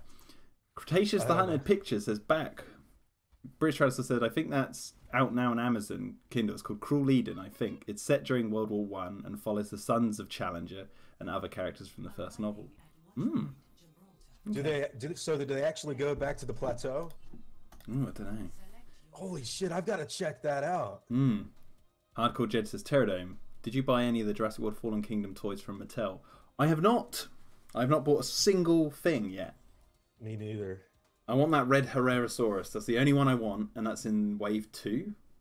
I gotta tell you, the Monolophosaurus is looking kind of cool too. Oh yeah, that looks pretty cool. I will be buying them, but they'll be going straight to my nephew. Because I've just bought a house, so my funding's going elsewhere at the moment. Right. And plus, I'm surrounded by old Jurassic Park toys, so I'm like, I'm full. I don't need another meal right now. As the only other one outside the Herrerasaurus that I've been like kind of itching, like getting a little itch of like, maybe I should pick that up, is the Thrash and Throw T-Rex. Because that reminds me of there was a video. And I can't remember if it's the making of Jurassic Park or the making of The Lost World, but there's like a clip of Spielberg. I think it's The Lost World. It looks like... hello. It looks like Spielberg's like using this control on a tiny little T-Rex animatronic, like to test what the big animatronic would do. It's like a short clip. and it's got like a little white T-Rex head on this metal arm, and he's like lifting it up and moving it around. It reminds me of that so much, and I'm like, kind of want it just for that reason. But did you see the Stan Winston Studios early like filming for the T-Rex versus Spinosaurus fight? Yes. Oh my god, cool. it was great. So gory. Yeah, that was going to be way more violent. Way more sad too for the T-Rex. Yeah. You've seen the rod puppet T-Rex test they did for Jurassic Park 3? Yeah, that's what I was talking about. Oh, I thought you were talking about the hand puppets that they did. Oh, I'm sorry. I was talking about the hand puppets. Yeah, there's a test where like they have a T-Rex walking through the jungle, and it's done with rod puppets. Like it's fully practical, but they were testing to do a full motion practical T-Rex rather than, relying on CGI to do all the like walking and running scenes. Really? And dude, it looks so good. It looks so good. I'll have to check that out. Where did you see that at? That's on the Stan Winston School's YouTube. Okay, I'll watch that. I'll send you the clip in a minute, and we can get your get your reaction live. I'm dead. Man, I'm sitting here, I'm playing Overwatch. All I'm thinking about is June. All I'm thinking about is June. All you're thinking about is what? June. When's June gonna get here? I want that month to roll on. Man. Me too. Die! Die! Die!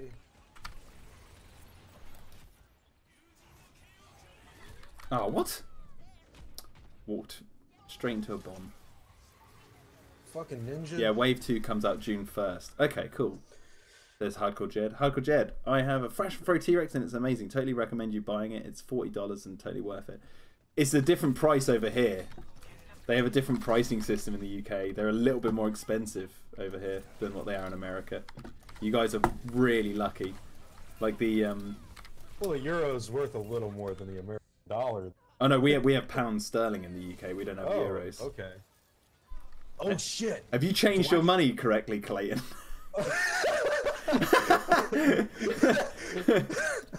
Oh my god! Yeah, you need to go get pounds sterling, not euros. Although some places do accept euros in the UK, some shops, not all. Good thing this conversation came up.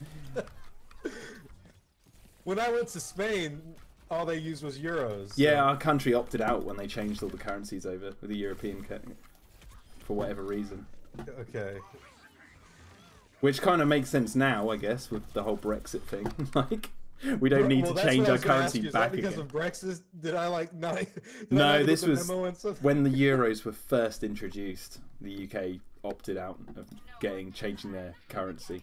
Which, as a kid, I was like, oh, thank God I don't have to relearn currency. And then now I'm like, oh, thank God I don't have to relearn currency again. So, yeah, I don't think the idea of the... Oh, who's killing me? Oh, run! I don't think the idea of all those different currencies really makes much sense. No, it should be one currency across the entire planet. Why not? Why not? Can you imagine like a... stock exchange which would die, but... What is it called? Like a Scottish currency? Or like an Irish currency? Oh, Scottish use sterling. Are you kidding me? There's like... They have a different like set of notes and stuff, but because we're all linked, like they just... I think we just accept it. I know shops here accept the Scottish sterling. So. And the Irish use leprechaun's gold. No, they use the Lucky Charms. Yeah. Nah. Those Leprechaun movies are so funny. They're terrible movies, but they're hilarious. That's Warwick Davis's passion project. I love it. His little jokes, his rhymes, I loved them. I saw one where he's like, what did he say? Like, drink if you can, drink if you're able. When you're drinking with me, you'll be under the table. It's like, he kills someone I think I don't know how exactly he does, but he gets them like really drunk. It's just stuff like that is so stupid, but it's so funny at the same time. You know, I've met Warwick Davis. Really? Yeah, he came. He did like a talk at a local pub in my hometown. What? Like there was a comic book store in our hometown, like a really small one, and they managed to book like Warwick Davis to come and have a chat with everyone. That's awesome. And I was there just to literally shake his hand to say thank you and like just to listen to what he's got to say. There were so many people there with like books for him to sign and all this sort of stuff, and it was like just like seemed like it was just overwhelming. And I didn't. I usually approach things from a different perspective when it comes to people of fame. I'm like, all I want is a handshake. Like, I don't know if you've ever seen the TV show Garth Marenghi's Dark Place. No. I highly recommend it. But that the guy, the lead in that show, he lives in my home city, and I walked past him the other day, like, and I just said, I was like, oh, you know, Matt, big fan. Just want to say thank you for the entertainment over the years. Like, you inspired what I do right now. And he was like, oh, cheers. And that was it. And then I left. I didn't like wait for him to leave. Yeah, I'm really I worried walked about away that, because you can get a bit awkward because they're like, oh, they didn't want to be stopped. Like, they didn't ask to be stopped, but of course. Yeah, so for Warwick Davis, I was like, all I want to do is just, you know, shake his hand and say thanks, because that's it. And yeah, he was really nice, really nice guy, as you can imagine.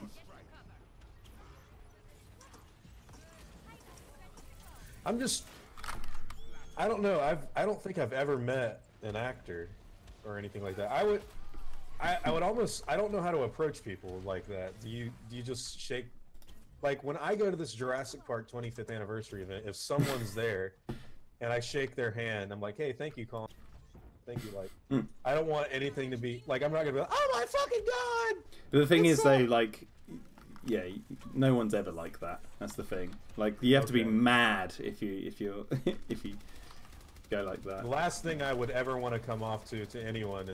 It's crazy. But I also don't want to come off like I don't give a shit. I don't be like, hey, I what's think, up, man? look at it this way, Clayton. Your very presence at this event definitely negates the I don't give a shit thing, because you definitely give a shit because you bought a ticket to go. That's true. So they know that. Yeah. Oh my god! Oh my god! I haven't killed anyone in ages. I'm getting my ass whooped. Yeah, I remember the first big celebrity I ever met in person. Harvey Jason? No, was Johnny Depp. Oh wow! Because I worked. When did you meet him? So I when I first moved to London, I got a job at Hamley's toy shop on the entertainment team. And no word of a lie, 3 weeks into the new job, I was giving Johnny Depp and his kids a tour around the toy shop with my now wife, but like then we weren't together. Me and Emma. Okay. Oh, nice man.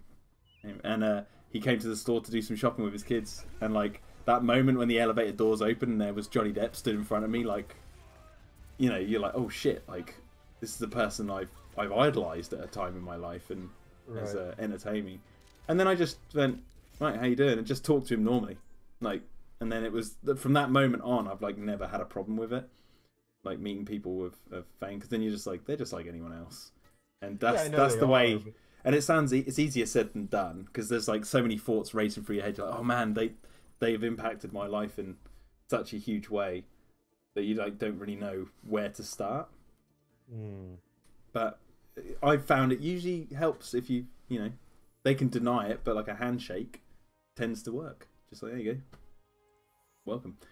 I remember because living in London, I used to work on, because Hamleys is on this street called there's Oxford Street and oh my god, I've forgotten the street it's actually on. Oh gee, I'm gonna have to look that up now. What the hell's that street called? Don't ask me. Oxford Street and I can't believe I've forgotten this. So, Bridge Tyrannosaur, was the Predator trailer any good? Oh, I haven't watched. Oh yeah, we'll watch it in a second.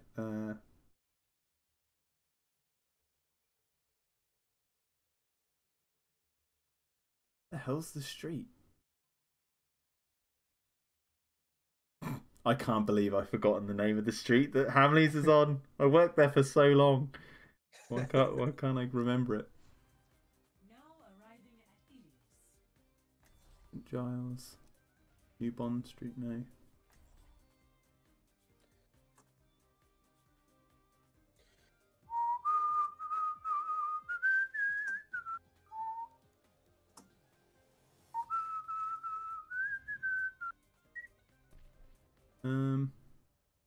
I need to get it up on maps. I'm waving at this guy. He's Regent Street, that's it. Regent Street. But anyway, like, because that's like the hub of like shopping in London. Like, you get loads of celebrities would just be out and about, just doing their normal stuff. And like after the whole meeting Johnny Depp, and because it wasn't just like a quick tour, we were spending time with him and his kids for like 3 hours or so. Wow. I got to play Connect 4 with Jack Depp. That was kind of cool. That has to be interesting.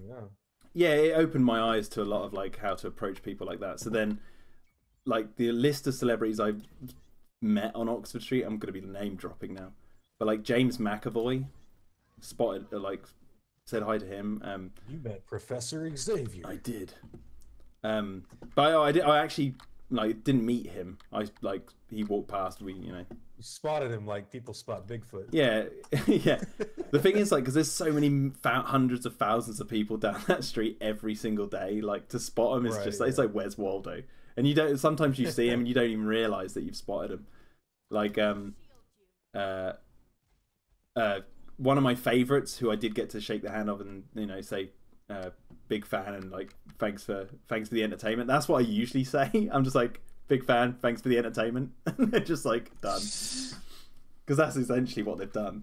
It was one of my favorites was Charles Dance. Because Charles Dance. He plays the Doctor in Alien 3. He's no, he's great. He's in a lot of movies. He's a proper old Shakespeare. He's cut from the same cloth as Pete Postlethwaite, I'd say. Yeah, very much so. Yeah, and like to meet him, I was like, oh yeah. And Jonathan Hyde was another one that I was so happy I got to meet. He plays you know the guy who plays golf in Anaconda? Oh, he's the dad in Jumanji. The guy who plays the hunter Van Pelt. Got to meet him very briefly, and Cillian Murphy as well. And when I met Cillian Murphy, I was like, dude, like I loved you in Tron. Like Tron. And he was like, I was only in it for like 5 minutes. I was like, doesn't matter, man. I was like, I love that movie. So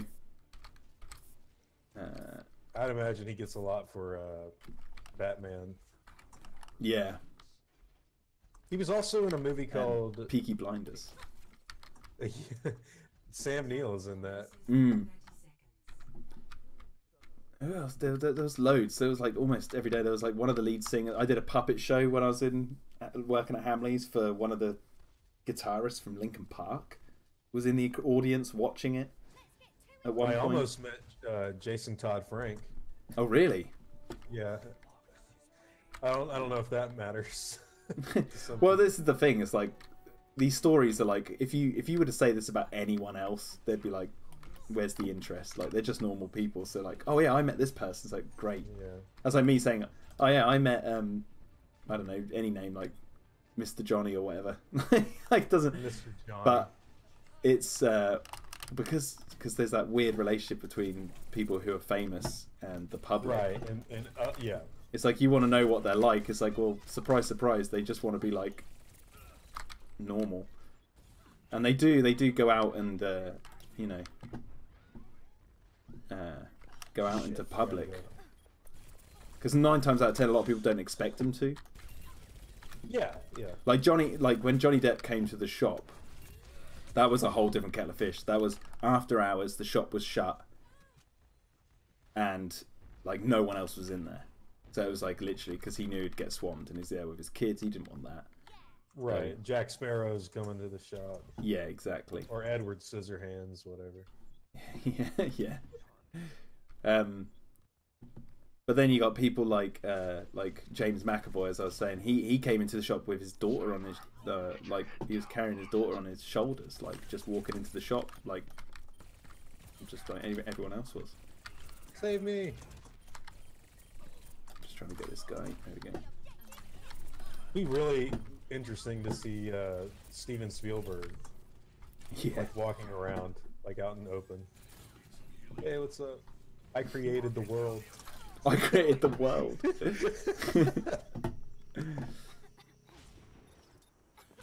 But like yeah, then obviously with working on Jurassic, that's changed everything again, because it's different. Yeah, it's a whole different kettle of fish. It's like Frank Marshall was one of my childhood heroes. I've got the film right here. He directed a film called Alive, which I got on DVD. Is that the one? Is that the mountain climbing movie? It's a real, based on true story about a plane crash with these rugby players that had to eventually, unfortunately, have to resort to eating the frozen corpses of their friends and stuff to survive. Right. Yeah. And that sounds super dark, which it is. Well, I mean, it was real. It happened. But the film is very clever in not. It makes you think about it, but you don't leave feeling like you've just been sorely depressed. Right. Like, they make a story out of it, and it was directed by Frank Marshall. It was one of my favourite films as a kid. I used to watch, like, if I felt serious, if I was like, I'm going to watch a serious movie today, I'm going to watch Alive, and then to be in the room with him, like working with him, I was just like, this is unreal. And yeah, I can imagine. All I wanted to do was like go, Frank, alive, man. I love that movie. Just reach across the table and grab it by the scruff of the neck and just be like, alive! I love Alive! And you did that. But then I was like, actually, no, it's like, Yeah, now that you're saying it, it does sound really weird.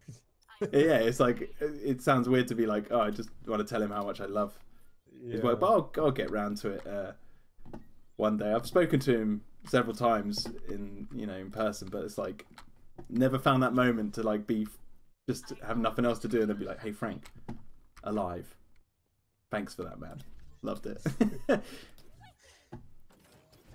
It's got pressed the wrong button, damn it. Yeah.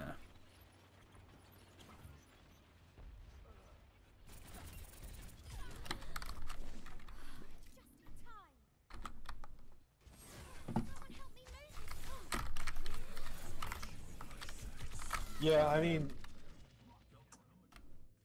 I'm pretty happy that they're coming out to that event. Oh yeah, I mean Phil Tippett is. I saw that. I was like, man, that's awesome. Oh, dude, he's a legend, and he obviously he has a sick sense of humor. Oh really? Yeah, yeah.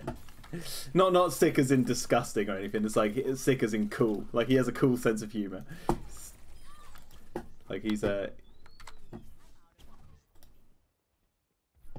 great guy. I don't think that I'll get to see any of them because I'm going daytime Sunday. So right.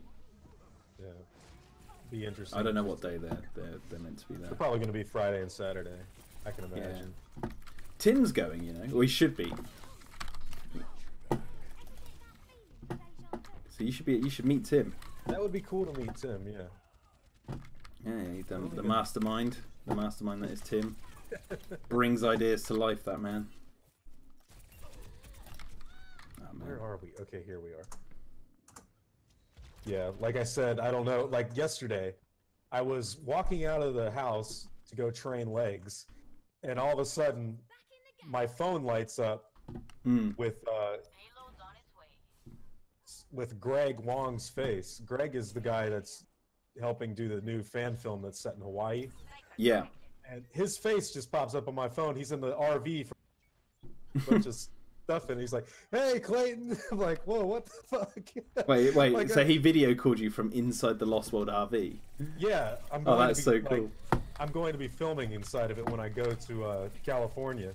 That's so it's cool, the one man. that was actually used on screen.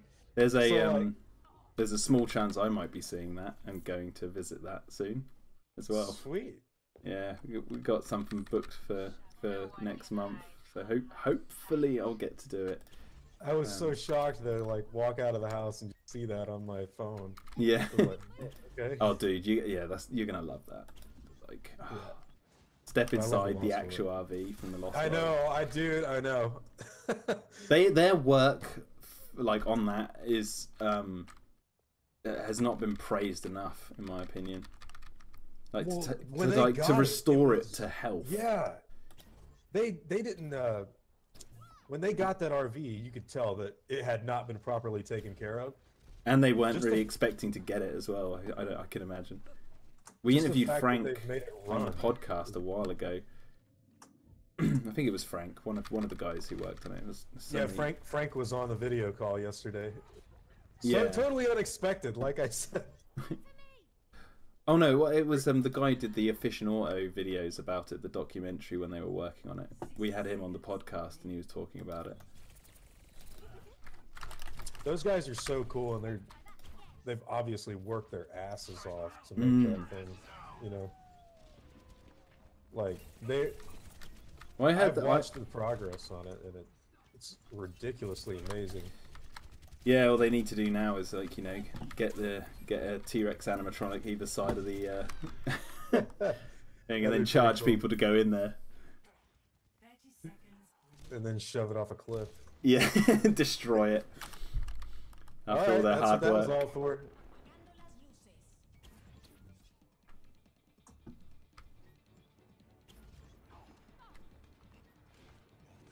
What do you think about all these trendy shows on YouTube that act like they're the cutting edge in reporting on movie or science fiction news or whatever? Give me an example. Nerdist. Oh, I don't know. For me, I go to like the source if I want some like information. Yeah, me too. Like, and like I will say, like, if I want to listen to like what fans think about stuff, I'll go to like the fans like yourself. Like that's how I found you. I was like, oh, someone who actually is talking about Jurassic Park who knows what they're talking about. It's like finally, and most of the time not doing it from a position of opinion. Like you do voice your opinion quite often, but like when you talk about the comics, you talk about your opinion right at the end, but you'll spend the majority of the video actually just. Well, I think it's important to just talk about what it is. Yeah, like all else. Yeah. I saw there was a because it was the 10th anniversary of the film Speed Racer yesterday. Really? And I loved that movie when I saw it at the cinema, and I had it on DVD, but I got rid of the DVD to get a Blu-ray, but then I forgot to get the Blu-ray, so I don't have it anymore. But there was an interesting article written about it. And there was someone talking about how, like, addressing some of the complaints for it. And I actually print screened this section of it because I thought this actually applies to a lot of cinema today. And I thought it was quite a poignant little point that they made. It said, in quotes, "Too corny is just code for..." Yeah, "Too corny is just code for, this was often goofy, and I don't like movies that make me feel like my interests are goofy." Which, ironically... I find to be an incredibly juvenile attitude, one that not only is trying to be an adult, it's trying to dress up the kids' interests to seem adult, which really, adulthood is just rolling with the punches and embracing things for what they really are. Now, I read that, I was like, actually, you could apply that to almost everything that comes out in modern cinema these days. And it's like, and I like that. Because, like, The Lost World, like, people go, oh, I don't like The Lost World because, you know, that gymnastics scene was way too corny. And it's like, okay. Yeah. Okay. Well, it's not corny, so. Yeah, well, that, I mean...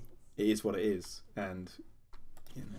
Like, I don't like the gymnastics scene, but I understand why. But what I mean is, you don't hate the film because of it. No. Like, that's what the article said you've done. You accepted it for what it is, and move past it. That's not valid criticism. That's what we call a non-argument. Yeah. That's just that kind of stuff, dude. That's why I hope that no one ever feels like I'm an asshole for saying like some people should be qualified to review film. But it's like I truly feel like I think Chris Stuckman said this. He said every movie deserves its fair day in court. And if you're just going to like when people say like 10 Cloverfield Lane is terrible because they didn't like the alien reveal at the end, but they liked everything else, and then they're like, oh, it's a terrible movie because of the ending. Yeah, like no, it's not. You're contradicting yourself. You just said you liked it up until the end. Yeah, so that same goes for The Lost World and the San Diego incident. Well, yeah, I truly feel like a lot of people don't actually dislike that movie. I think they dislike some stuff in it. Yeah, like, which is fair enough. I'm not a big proprietor of the gymnastics scene. For one, I'm like I would have executed it differently if it was me. Well, it's very different in David Koepp's original script. It looks like it was going to work, but then the whole ending of the movie was totally different. You have Roland and Peter actively going after the buck tyrannosaur, and it sneaks up behind them and takes Ludlow back to its nest. And all of that's not in the movie. God, I haven't read that in ages. Yeah. Oh, it's really good. I'm about to do a video on it probably next week. You heard it here first, folks. There's so many people in the chat, but what's it saying? Oh, Hardcore Jed left.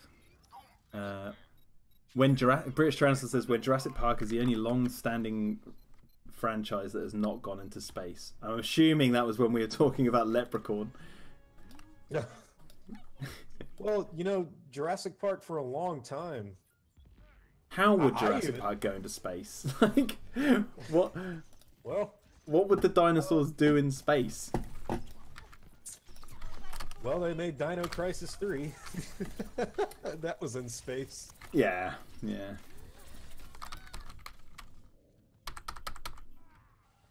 No, they would never put it in space. Thank Jesus. Well, you got to think like, why would they do that? What story purpose would a dinosaur need to be in space for? They've done it for Jason though, which is but again, that like Jason X isn't that bad. I actually think it knows what it is. Well, no, the thing is though, like, think Jason in space still kind of makes sense. You're like, okay, it's a slasher movie genre. Like, it's the killer on the ship. It works, right? But what would dinosaurs being in space do? Add to the series. Yeah. What was his purpose be? Because like the purpose in Jason X was to obviously have some fun and be stupid, but at the same time, it adds to that whole meant to add to that whole claustrophobic feel. The characters can't go anywhere. They're trapped with Jason, right? Right. It kind of makes sense, but like with Jurassic, it's like, what's the T-Rex going to be doing on a ship or on a moon base? Like, what relevance does that have to anything? Jurassic, it doesn't. I do really hope that they make like a Jurassic Park TV show, and maybe they could do an episode like that. Oh my god. Like a one-off, like not where the T-Rex is technically in space, but maybe he walks on like a Hollywood soundstage. Oh yeah, see that would work. That'd be cool. Funny. Yeah, T-Rex breaks into like the moon landing fake moon landing studio. Destroys like the little Land Rover. I'm in no way advocating that the moon landing was fake at all. I don't know, I wasn't there. And it's now too speculative to even come to a conclusive answer now. Because the more time goes forward, the further we get away from the facts. Shite.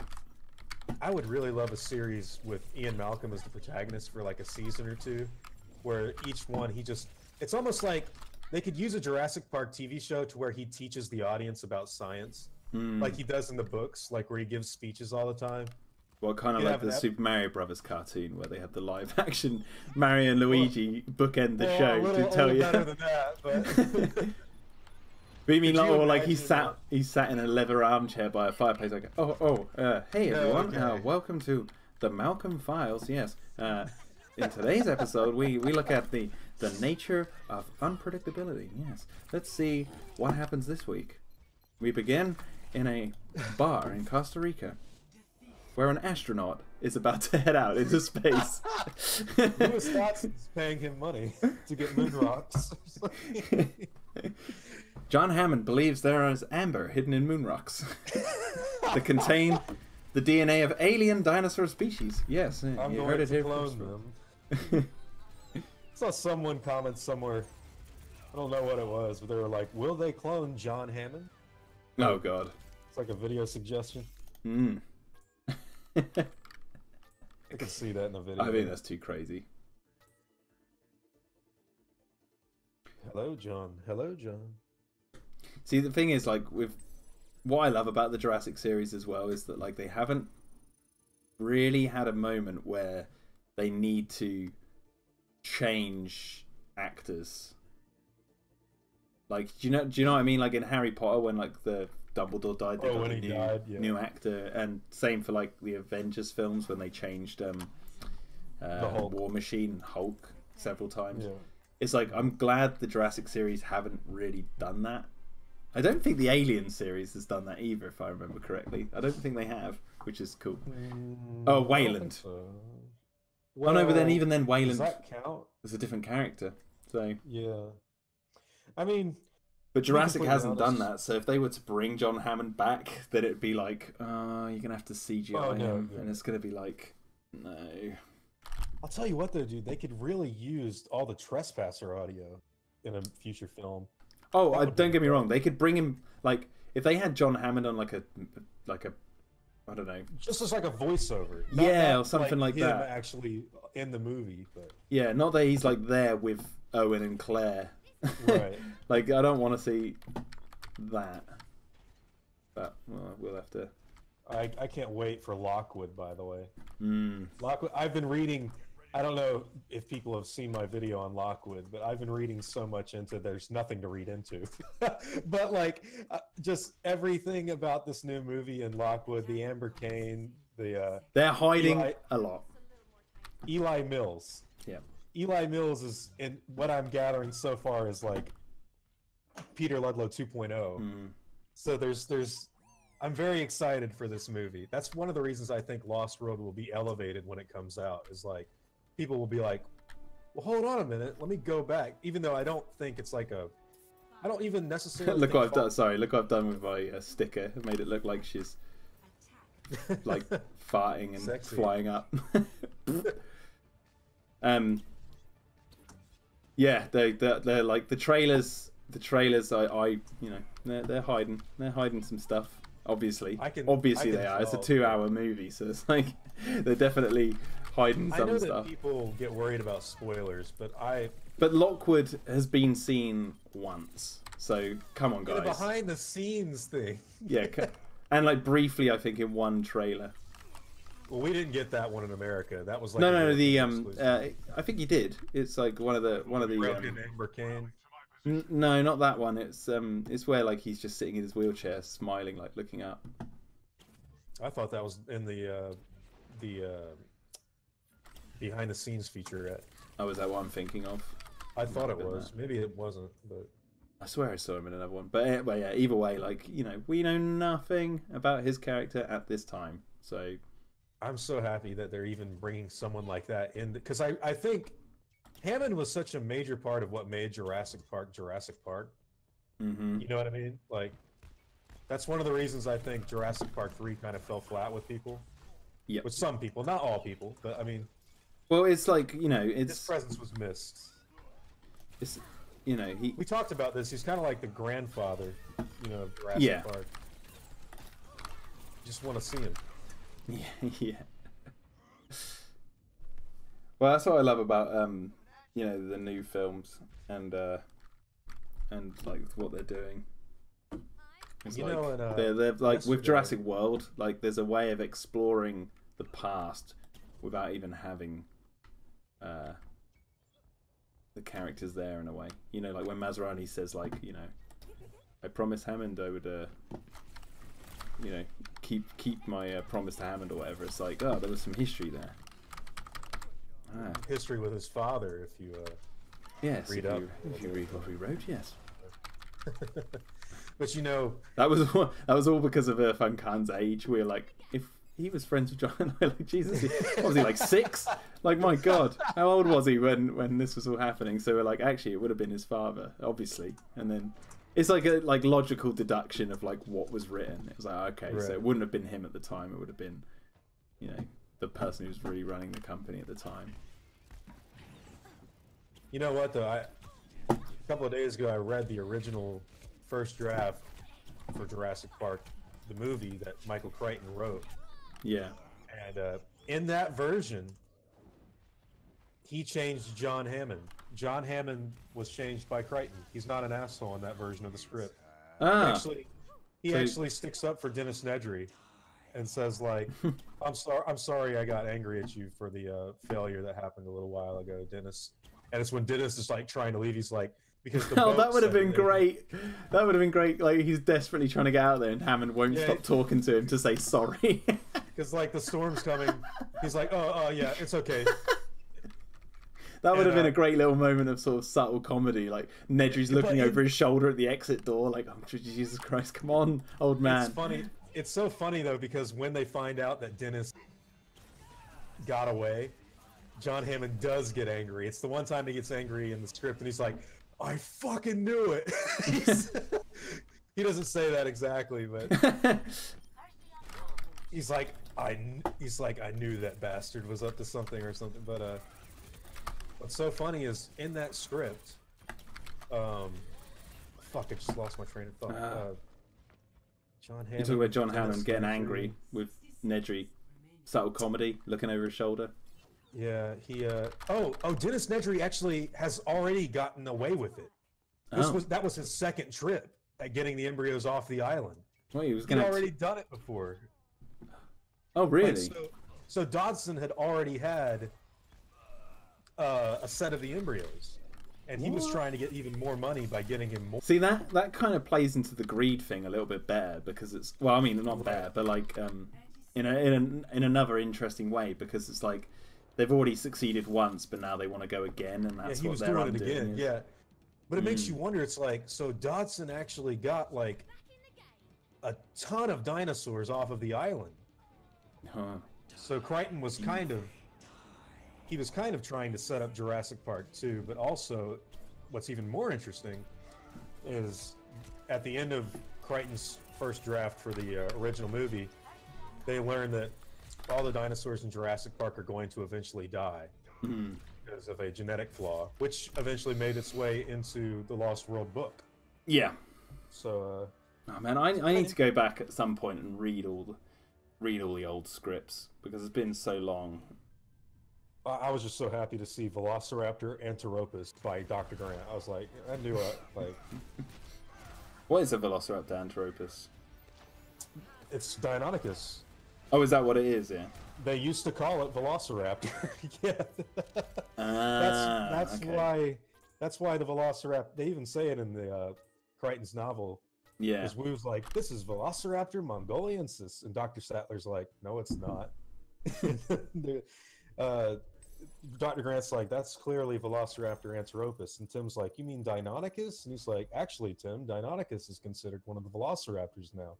That's why I get kind of angry whenever someone's like, the raptors in Jurassic Park are not accurate. It's like, Crichton studied those paleontologists like word for word, and they have to like, leave all that stuff I can out. kind of see why they kind of changed that in the films, because for the general public, if you were calling them Velociraptor mongolius and Velociraptor, what was it? Anthropus. Yeah. Yeah, it's like I kind of feel like there'd be some confusion, and not to say everyone's an idiot, but I have a feeling that like it's like almost unnecessary, because all they do is call them Velociraptors, so it kind of still works.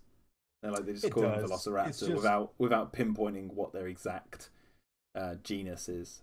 I think you could make an incredible scene with Owen Grady talking to like a paleontologist. Oh my god! Let's say a paleontologist is like an in another movie, and he's like, all of what you've created here is non-factual or something. I would love to see Owen just set him in his place with this Velociraptor stuff, because it seems you have two schools of paleontology fans today. You've got a set of fans who understand how important Jurassic Park was to paleontology as a whole. Yeah.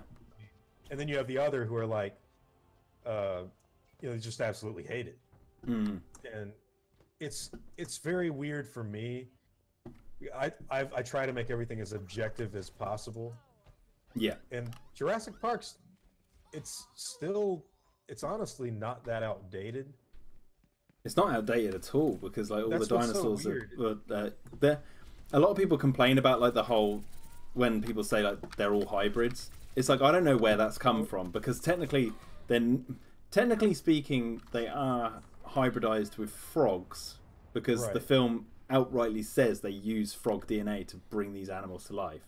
Exactly. But they're not called hybrids because they're mostly made up of the animal that like over 90% of actual velociraptors. Yeah, and the only reason the hybridization thing gets brought up is because the raptors and the other dinosaurs learnt to breed, which is a trait of the animals that they introduced the DNA of. So they are hybrids, but it's not like a hybrid like the Indominus Rex, where they've taken two dinosaurs, or more than two if you read into it. A lot more than two. Yeah, they've cobbled together a Frankenstein of different dinosaurs, a Frankenstein's monster of different dinosaurs. There is a difference, but also the whole like genetic material of dinosaurs in real life gets broken down so much that it's like it's impossible to do anything with. So for Klayton to write in that they introduced other animal DNA and tried to fix that way makes it way more realistic than people give it credit for. They're like, oh, that seems really outdated, like that seems really outlandish and wouldn't work. And it's like, well, yeah, we know it wouldn't work because it's fiction, but at the same time, it's like technically speaking, that's a more realistic approach than actually trying to depict like and over even actually trying to depict dinosaurs as realistically as possible. That's why like giving the Dilophosaurus a frill and venom, for one example, is a great way of saying like, hey, like we didn't know the dinosaur could do this, but they never actually. It's the same thing with the Troodons too. Yeah, and it's like but in the films they never state that, so like it's up for interpretation, which is the way it should always go, because then that means it never get outdated. Right. How do you do emotes on this? G. Oh, I'm not doing anything. Must be a different button for me. Mapped. But do you know what I mean? Like that. Like I wouldn't say they're even outdated because. No, I wouldn't either. But you know how some people can get, and it's look like Jurassic Park. I had someone comments yesterday because they couldn't believe that if dinosaurs got out on the mainland that it would ever cause like any issue for humans. I think I saw those comments. But they said, what did he say though? He said, and this is no disrespect, I'm just like putting it out there. He said, Iron Man could kill 3 T-Rexes. Humans would be fine. Yeah. I was like, Iron Man can kill a lot of things. Iron Man's not real. A T-Rex actually was. Yeah. And just I'll just bring this up as someone who owns quite a few firearms. Military weapons, at least automatic rifles and that. Yeah. You don't want that when you're going up against a dinosaur. You want a tank. I promise you don't want that. You want a tank or something like an anti-aircraft. You're gonna need a higher caliber bullet. Like some people. You need armor-piercing rounds, all that sort of stuff. That's the thing. Is like those bullets that we use in weapons are designed to kill people. Well, isn't the back of aren't crocodile skin? Isn't it bulletproof? Isn't like the back of a crocodile bulletproof? If you I mean, obviously it depends on the round. And you can stuff. still kill it, but yeah. But you like take a crocodile and then take a T-Rex. Right. Like and then you're dealing with like a huge you monster. tell people that and they don't seem to follow through because they think, well, a bullet's a bullet.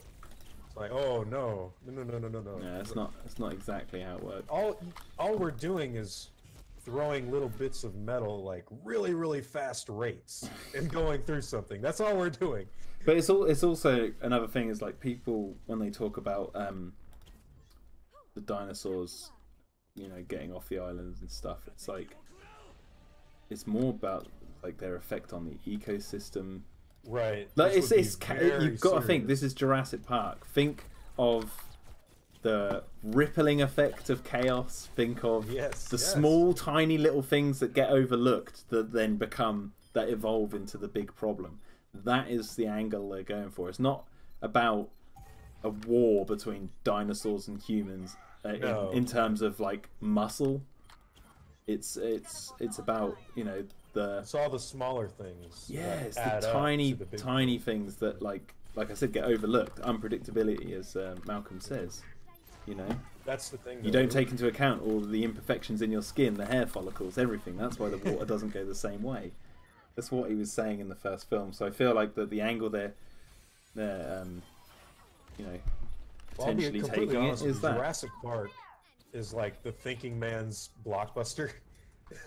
I could say that, you know, it's Jurassic Park, out of everything that makes big amounts of money today, where it's like Avengers, Star Wars, like Jurassic Park's the one thing where it's like, you know, this one's kind of serious. Like there's a level of plausibility with this. Yeah, there's a level of plausibility that you can attach it to the real world and go like, okay. It creeps me out to think about so much, actually. Whereas more like the relationship the Marvel films, for example, have to like real world stuff is more metaphorical. Well, yeah, none of that shit would ever happen. Well, no, what I mean by that is like, you know, the story. I recently saw Infinity War like a couple of days ago, and I don't know if you've seen it yet. I have, yes. Okay, so Thanos. Spoilers if anyone's watching. Thanos' character. I'm not saying we are going to talk spoilers, but we might. Thanos' motives and stuff are very relatable. Yeah, you can totally see a world leader doing something. Yeah, exactly. And he's a giant purple alien, so it's like it's not plausible in him in his physical appearance, but it is plausible in his motives. So he's more a metaphorical embodiment of an idea that can happen in the real world rather than the actual effects. Yeah, whereas even though the dinosaurs kind of fall into that same category in Jurassic Park of being like, you know, creatures that they existed, but they've tailored them for the films to look very different, right? But their effect on the world that they live in is very comparable to animals and what humans do in the real world.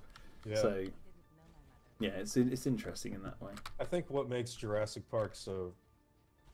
Jurassic Park, you don't have to be a certain type of person to enjoy it. Like, you don't have to be philosophically inclined one way or politically inclined this way. It's for everyone. Yeah. So many people hate when I say like they're family movies, but I'm like, I don't mean family movies in like... They really are. I was like in the first film where you're introduced to this franchise, to explain how the dinosaurs become real. Yeah, cartoon. It becomes a cartoon for 3 minutes to explain because they know they're going to be talking to kids, but like the adults get to enjoy it because of the whole cynical, you know, the adults, the adult characters who are having to watch this and playing into the story of John Hammond. Like John Hammond wants Grant and Malcolm and that to feel like a kid, so that's why he like sits them on a ride. He's like, it's kind of a ride, and he's like, come on, come take the journey with me. When what they really want to do, as we see, is get into the lab and actually learn about the dinosaurs. Actually learn about the science behind it, you know, because that's what's freaking them out. But like the film, yeah, it's I'd say it's a thinking man's blockbuster, but at the same time, it's like it's tailored as well to help kids understand it. Oh, absolutely. So in that regard, it can look very simple on the surface, but at the same time, I think it's one of these thinking films that it's like maybe even years after you've seen it that you're like, wait a second, well that adds up to that, and that links to this, and oh my God. I'll tell you, man, when I learned about the Nick Van Owen, Roland Timbo butterfly effect, that freaked me out because I told someone that like right after. I was like, you know why that's in the movie, right? And they were like, no, actually. And then like I told them the whole bullets out of the gun and then tranquilizing of the Rex leading to San Diego, and a big smile came across their face. They're like, oh, and like stuff like that. Really, that's why I like Jurassic Park so much, is because The one that got me like that was the seat belts in the first film. Yeah, that was a big revelation too. That one I never was thought like about that until I was like 20 years old. Yeah, I was like, I heard about it through someone on the internet, and I was like, oh my god, and that's when I instantly made a video, because I was like, I'm going to have to shine a light on this, because it more doesn't... people have to know. Yeah, more people have to know about this. For those of you who don't know who are potentially watching this, the two seatbelts that Grant tries to do up in the helicopter on the way to the island are the two female ends of a seatbelt, and he ties them together, which is a sort of symbolic way of saying life finds a way, which was Spielberg explaining what you're going to see a good hour and 20 minutes later. Yeah. It was like a long time, so no one really picked up on it until much later in the scheme of things. I pick up on so much shit now that I never did in Jurassic Park, but a lot in The Lost World. That movie is rife with like, that's so fit for an analysis on like all kinds of things that are in it. I would argue that there's actually quite a bit in Jurassic Park 3 as well, but I need to revisit that. But it's you have to get through all the crap to get to it. That's the problem. That's like literally you are the characters fishing through looking for that foe. Like that is what you do with Jurassic Park 3.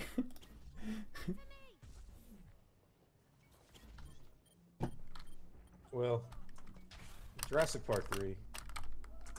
Oh man, I'm not angry towards that movie. No.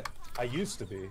I used to be quite furious at it. But that was because we didn't have any more. And I blame Jurassic Park 3 for that. Kind of rightfully so, but...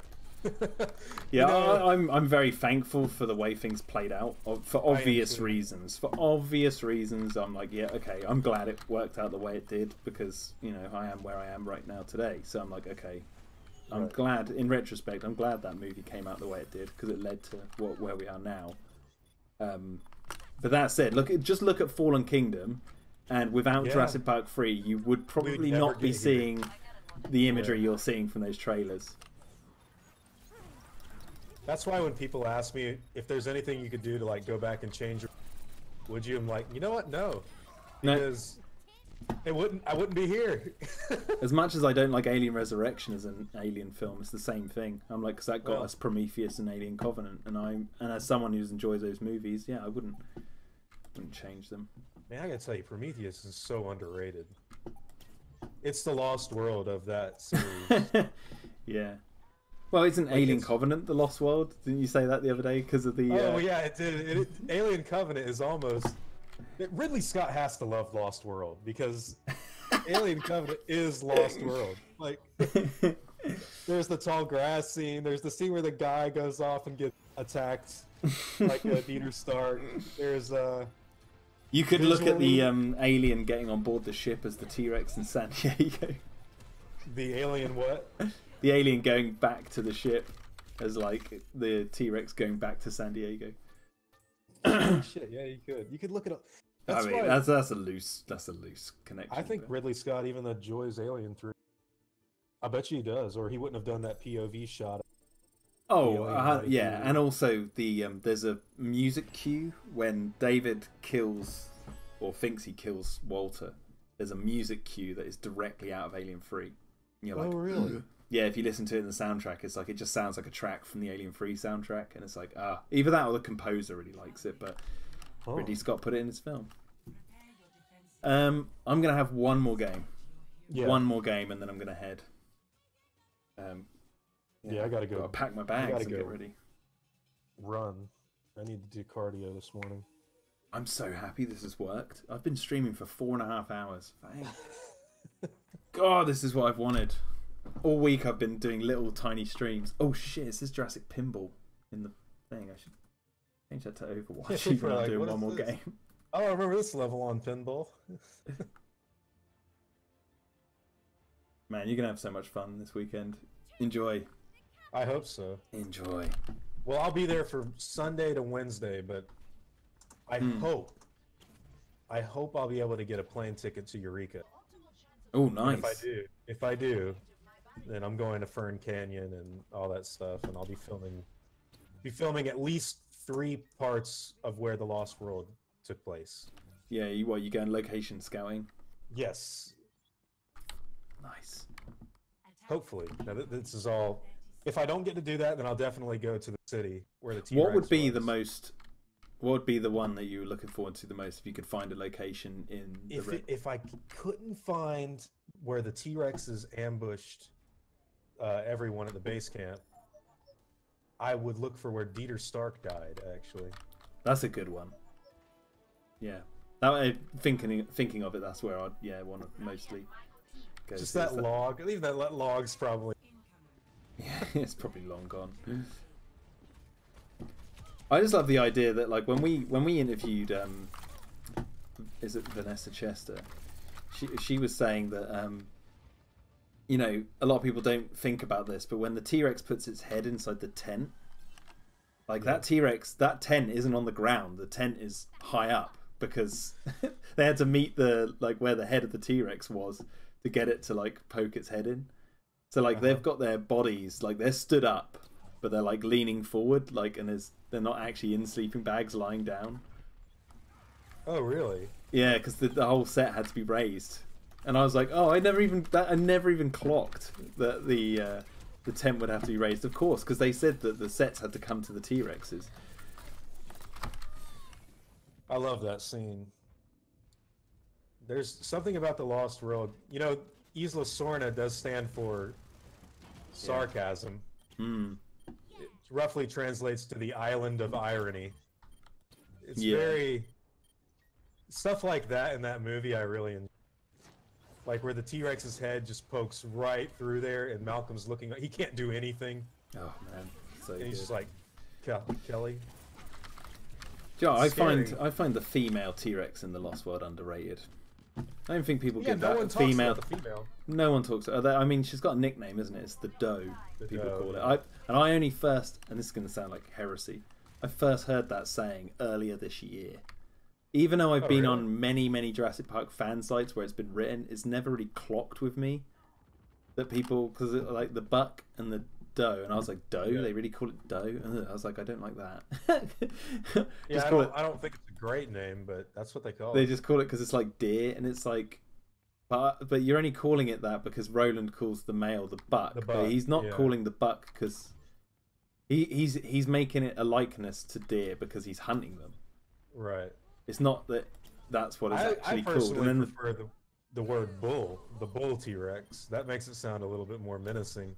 Yeah, like a bull elephant or something. I think I prefer bull, but the buck T-Rex. I mean, I don't mind the name buck, but the doe. I was like, doe, really? I was like, how about we make a new name? We'll call it the bull and the sow. Yeah.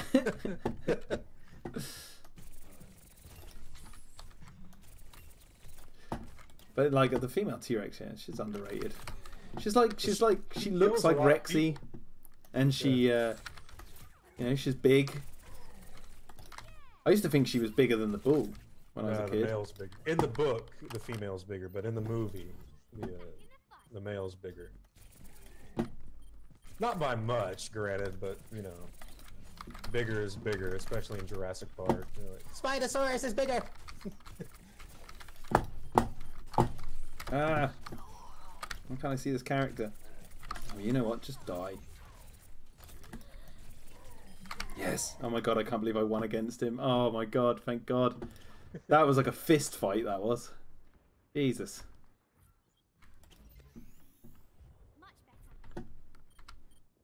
I'll tell you one dinosaur that I bet a lot of people would love to see is Therizinosaurus. Mm-hmm. Even though, personally... I'd love to see it, yeah, it'd be really cool. I think it'd be weird.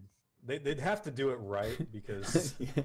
That's one of those dinosaurs that when you look at it, I'm like, that looks like how a dinosaur, like how we look at Victorian dinosaurs. That looks like in like 100 years' time, people will be like, this is what they thought it looked like? Jesus. that's the way I look at it. I'm like, that looks like it's about to be debunked from that image like any moment now. Right, yeah. But apparently not. Apparently so iconic, you know. Yeah, that look is iconic now. You know how like we look at T-Rexes standing upright and we're like, nope. That's I like, kind of enjoy it, but I know it's not real. yeah, that's what I think is going to happen with that dinosaur in the future. They're going to be like, actually, it walked on all fours. You know, it actually has made an appearance in Jurassic before. In a really obscure video game for. It's in all the Ludia games, isn't it? What's that? It's in the Ludia games. Like, for all the. Yeah. There's every dinosaur's in there. Yeah. It was in the Lost World Jurassic Park for Sega Game Gear.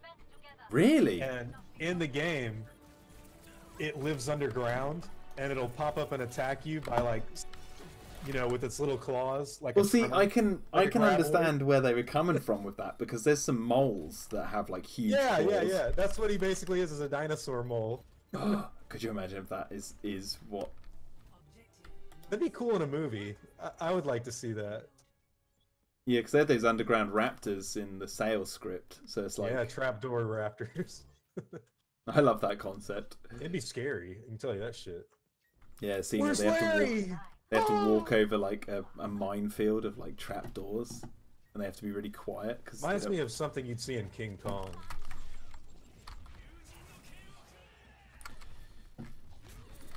Damn. I could totally see that happening in like Peter Jackson's movie. Yeah. Well, they did, didn't it? There's a bit where they're inside the spiders thing, and I swear there's like. Well, I meant with raptors, but. Oh, with Oh, yeah. Oh, that'd be so cool. Well, no, I want to say with Therizinosaurus. A giant thing just comes out of the ground. I'll have to do like a history of Therizinosaurus. That's the only part that has ever showed up besides the Ludia games. Well, it's a herbivore, right? Yeah. Okay, so yeah. Herbivorous theropod. Carnivorous theropod. Well, see, carnivorous herbivore. Yeah. Just Grant's head just explodes. He can't process it. He's like, "What do you mean? Therizinosaurus is a herbivore. What do you mean it's eating people?"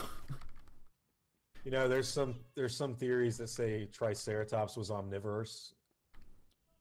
Really? Like it may have eaten plants and meat.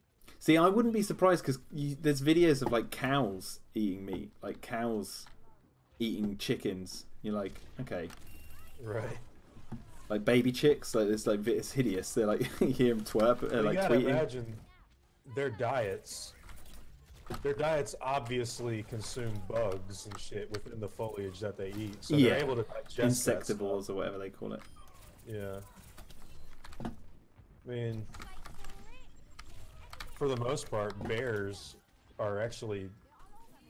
Yeah. You know, they eat meat, but they eat a lot of plants. And shit. Well, I got an idea for Dino Defenders where they see like the Megalosaurus eating a tree branch, like and eating from a tree, and they're like, "Wait a second, that's meant to be."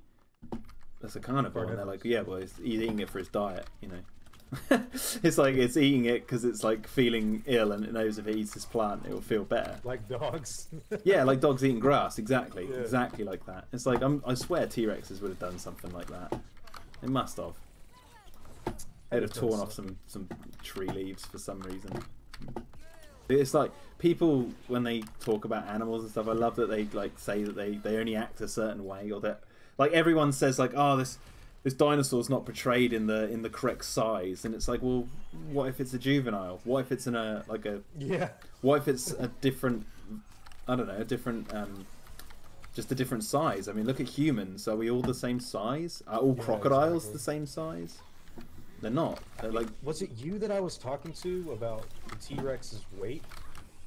About how now they say T-Rexes got up to be like 10 tons.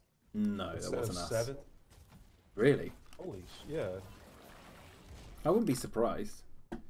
But it's like if you put like a length, like a definitive length on something, like yeah, it would make people assume that like that's the length for all of them. It's like, well, no, that's the length for like that's a generalization, approximate length, whereas the actual creature would have come in many shapes and sizes.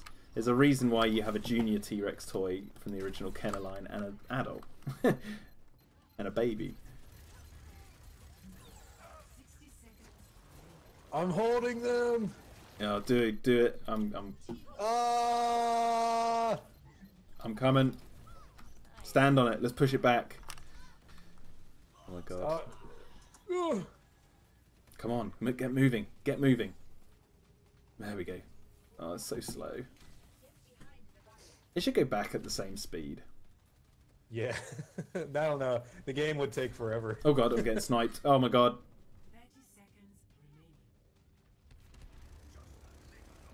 Oh, I'll come back.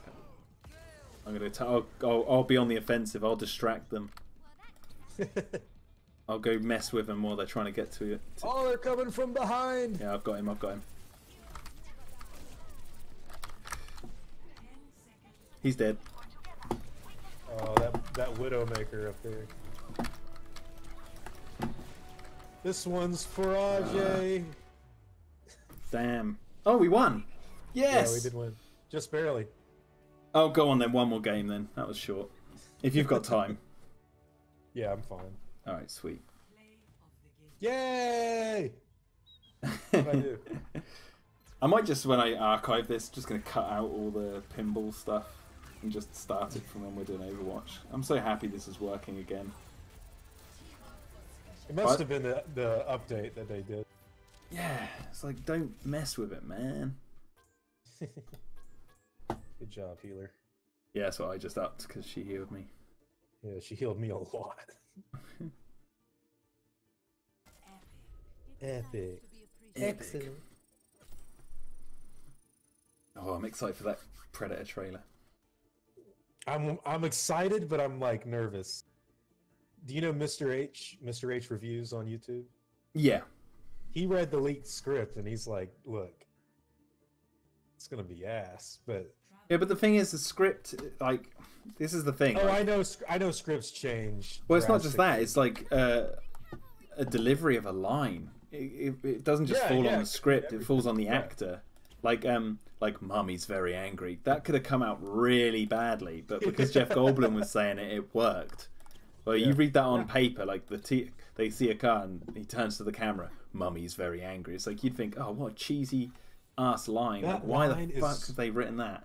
But then when you see it on film, so 90s, but it's so perfect. Like it fits so well within the movie. You know what I mean? Yeah, and that could be the same for the Predator. You could read it and be like, "Oh God," but then like when you see it and you hear an actor say it, and the editing and the context of the rest of the film, it can work. So it's like, well, I'll tell you. Remember the Jurassic World early trailers? People were like, "What?" when they saw Owen Grady racing by with the Velociraptors. Mm-hmm.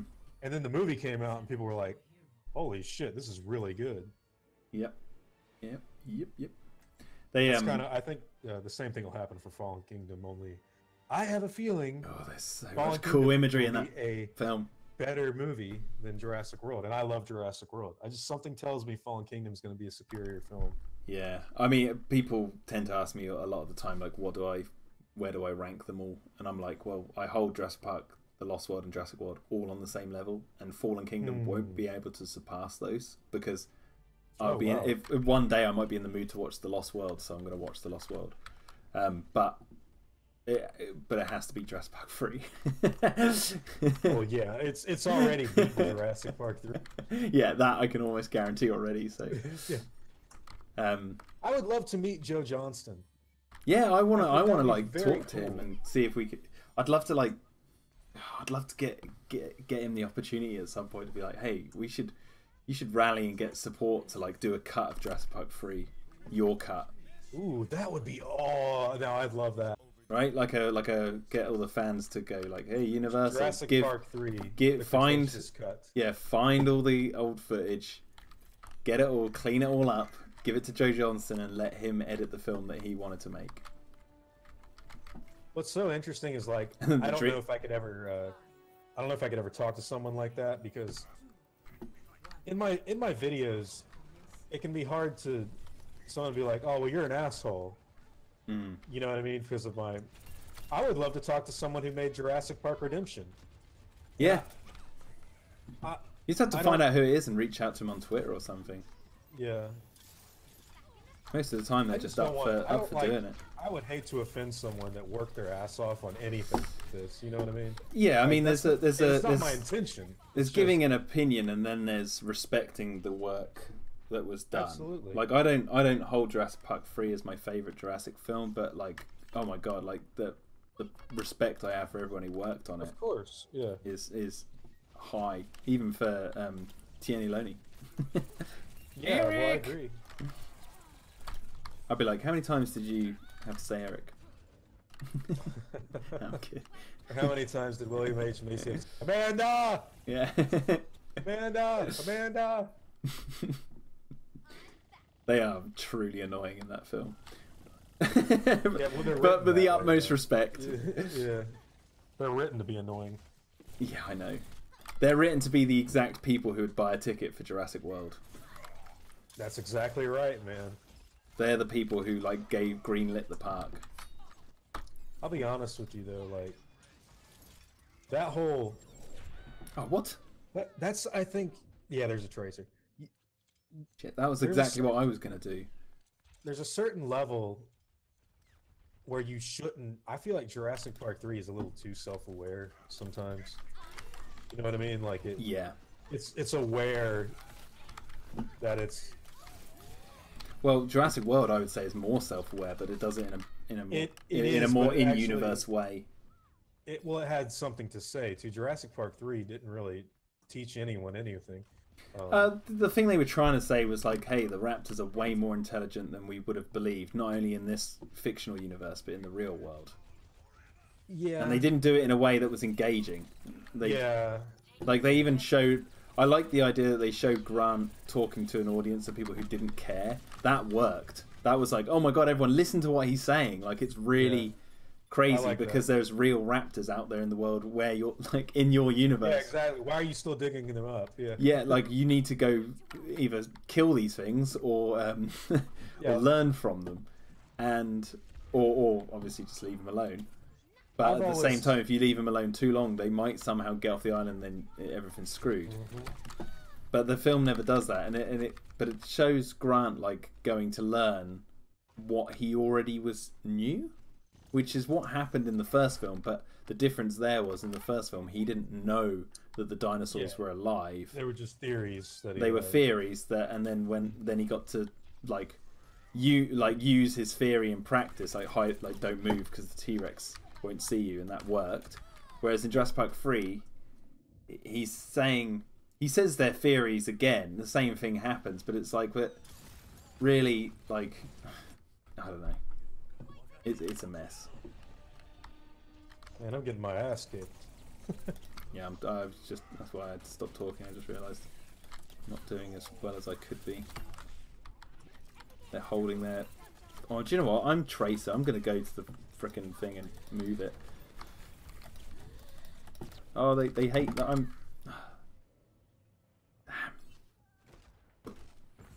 Damn!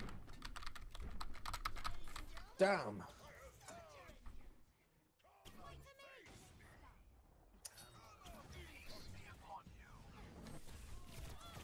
Oh, bugger off, Tracer.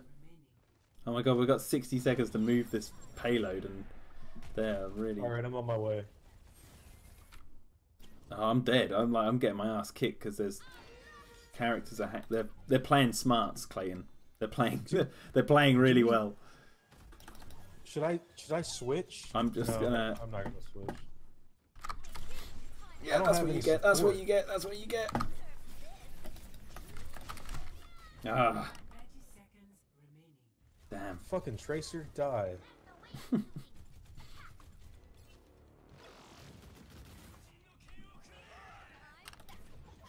Yeah, we lost. Wow. I'm switching to Reaper at the last second. Too late to do anything. Ah, can't see. Who's this character? Jesus. Man. That was a good team. All the best to them. We were totally not working as a unit, so... No. Hi, Mark Davies. Yo, Mark Davies. Oh, no. Well, you've come in at the wrong time. We're about to leave. I've literally been streaming for 4 hours, 45 minutes. So, I'm calling this one a day. right now because I've got to go off to Wales to climb a mountain. So I'm off. Yeah, I better get ready. I've only got 15 minutes to Gotcha. Well, until my wife starts heading home. So, all right, guys, thank you so much for coming to the stream. And if anyone's still watching at this point when it's archived, then thank you. We've been chatting nonsense for hours. We're gonna have to do this again when I'm back, Klayton. Yeah, absolutely. And yeah, I really hope you enjoy the 25th anniversary event. Yeah. Yeah, go speak to Tim and Matt Brando. They're both going to be there. So, well, I think that'll be Tim crazy. should be there. But yeah, I know Matt Brando's going. So, yeah. I don't know. How am I going to be able to find everyone? Just like. Well, you're all going to be in the same place, aren't you? So. Yeah, but it's going to be huge, I imagine. Well, have you ever been to Universal Studios in LA? No, I've never been to California. Oh, okay. So the actual it's at the theme park, right? I think so. Yeah. It's quite small. It's not as like big as you're probably imagining. The actual theme park, like you're gonna find everyone. But that's if I mean you're going on a Sunday, so whether they go to the same one. Oh no, I need to leave the match, but I don't want to get penalised. I'll do it anyway. I'm just gonna actually open up my loot boxes.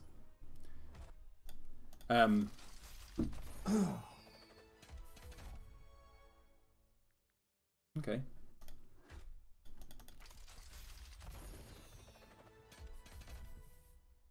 Nothing for Tracer. God damn. All right.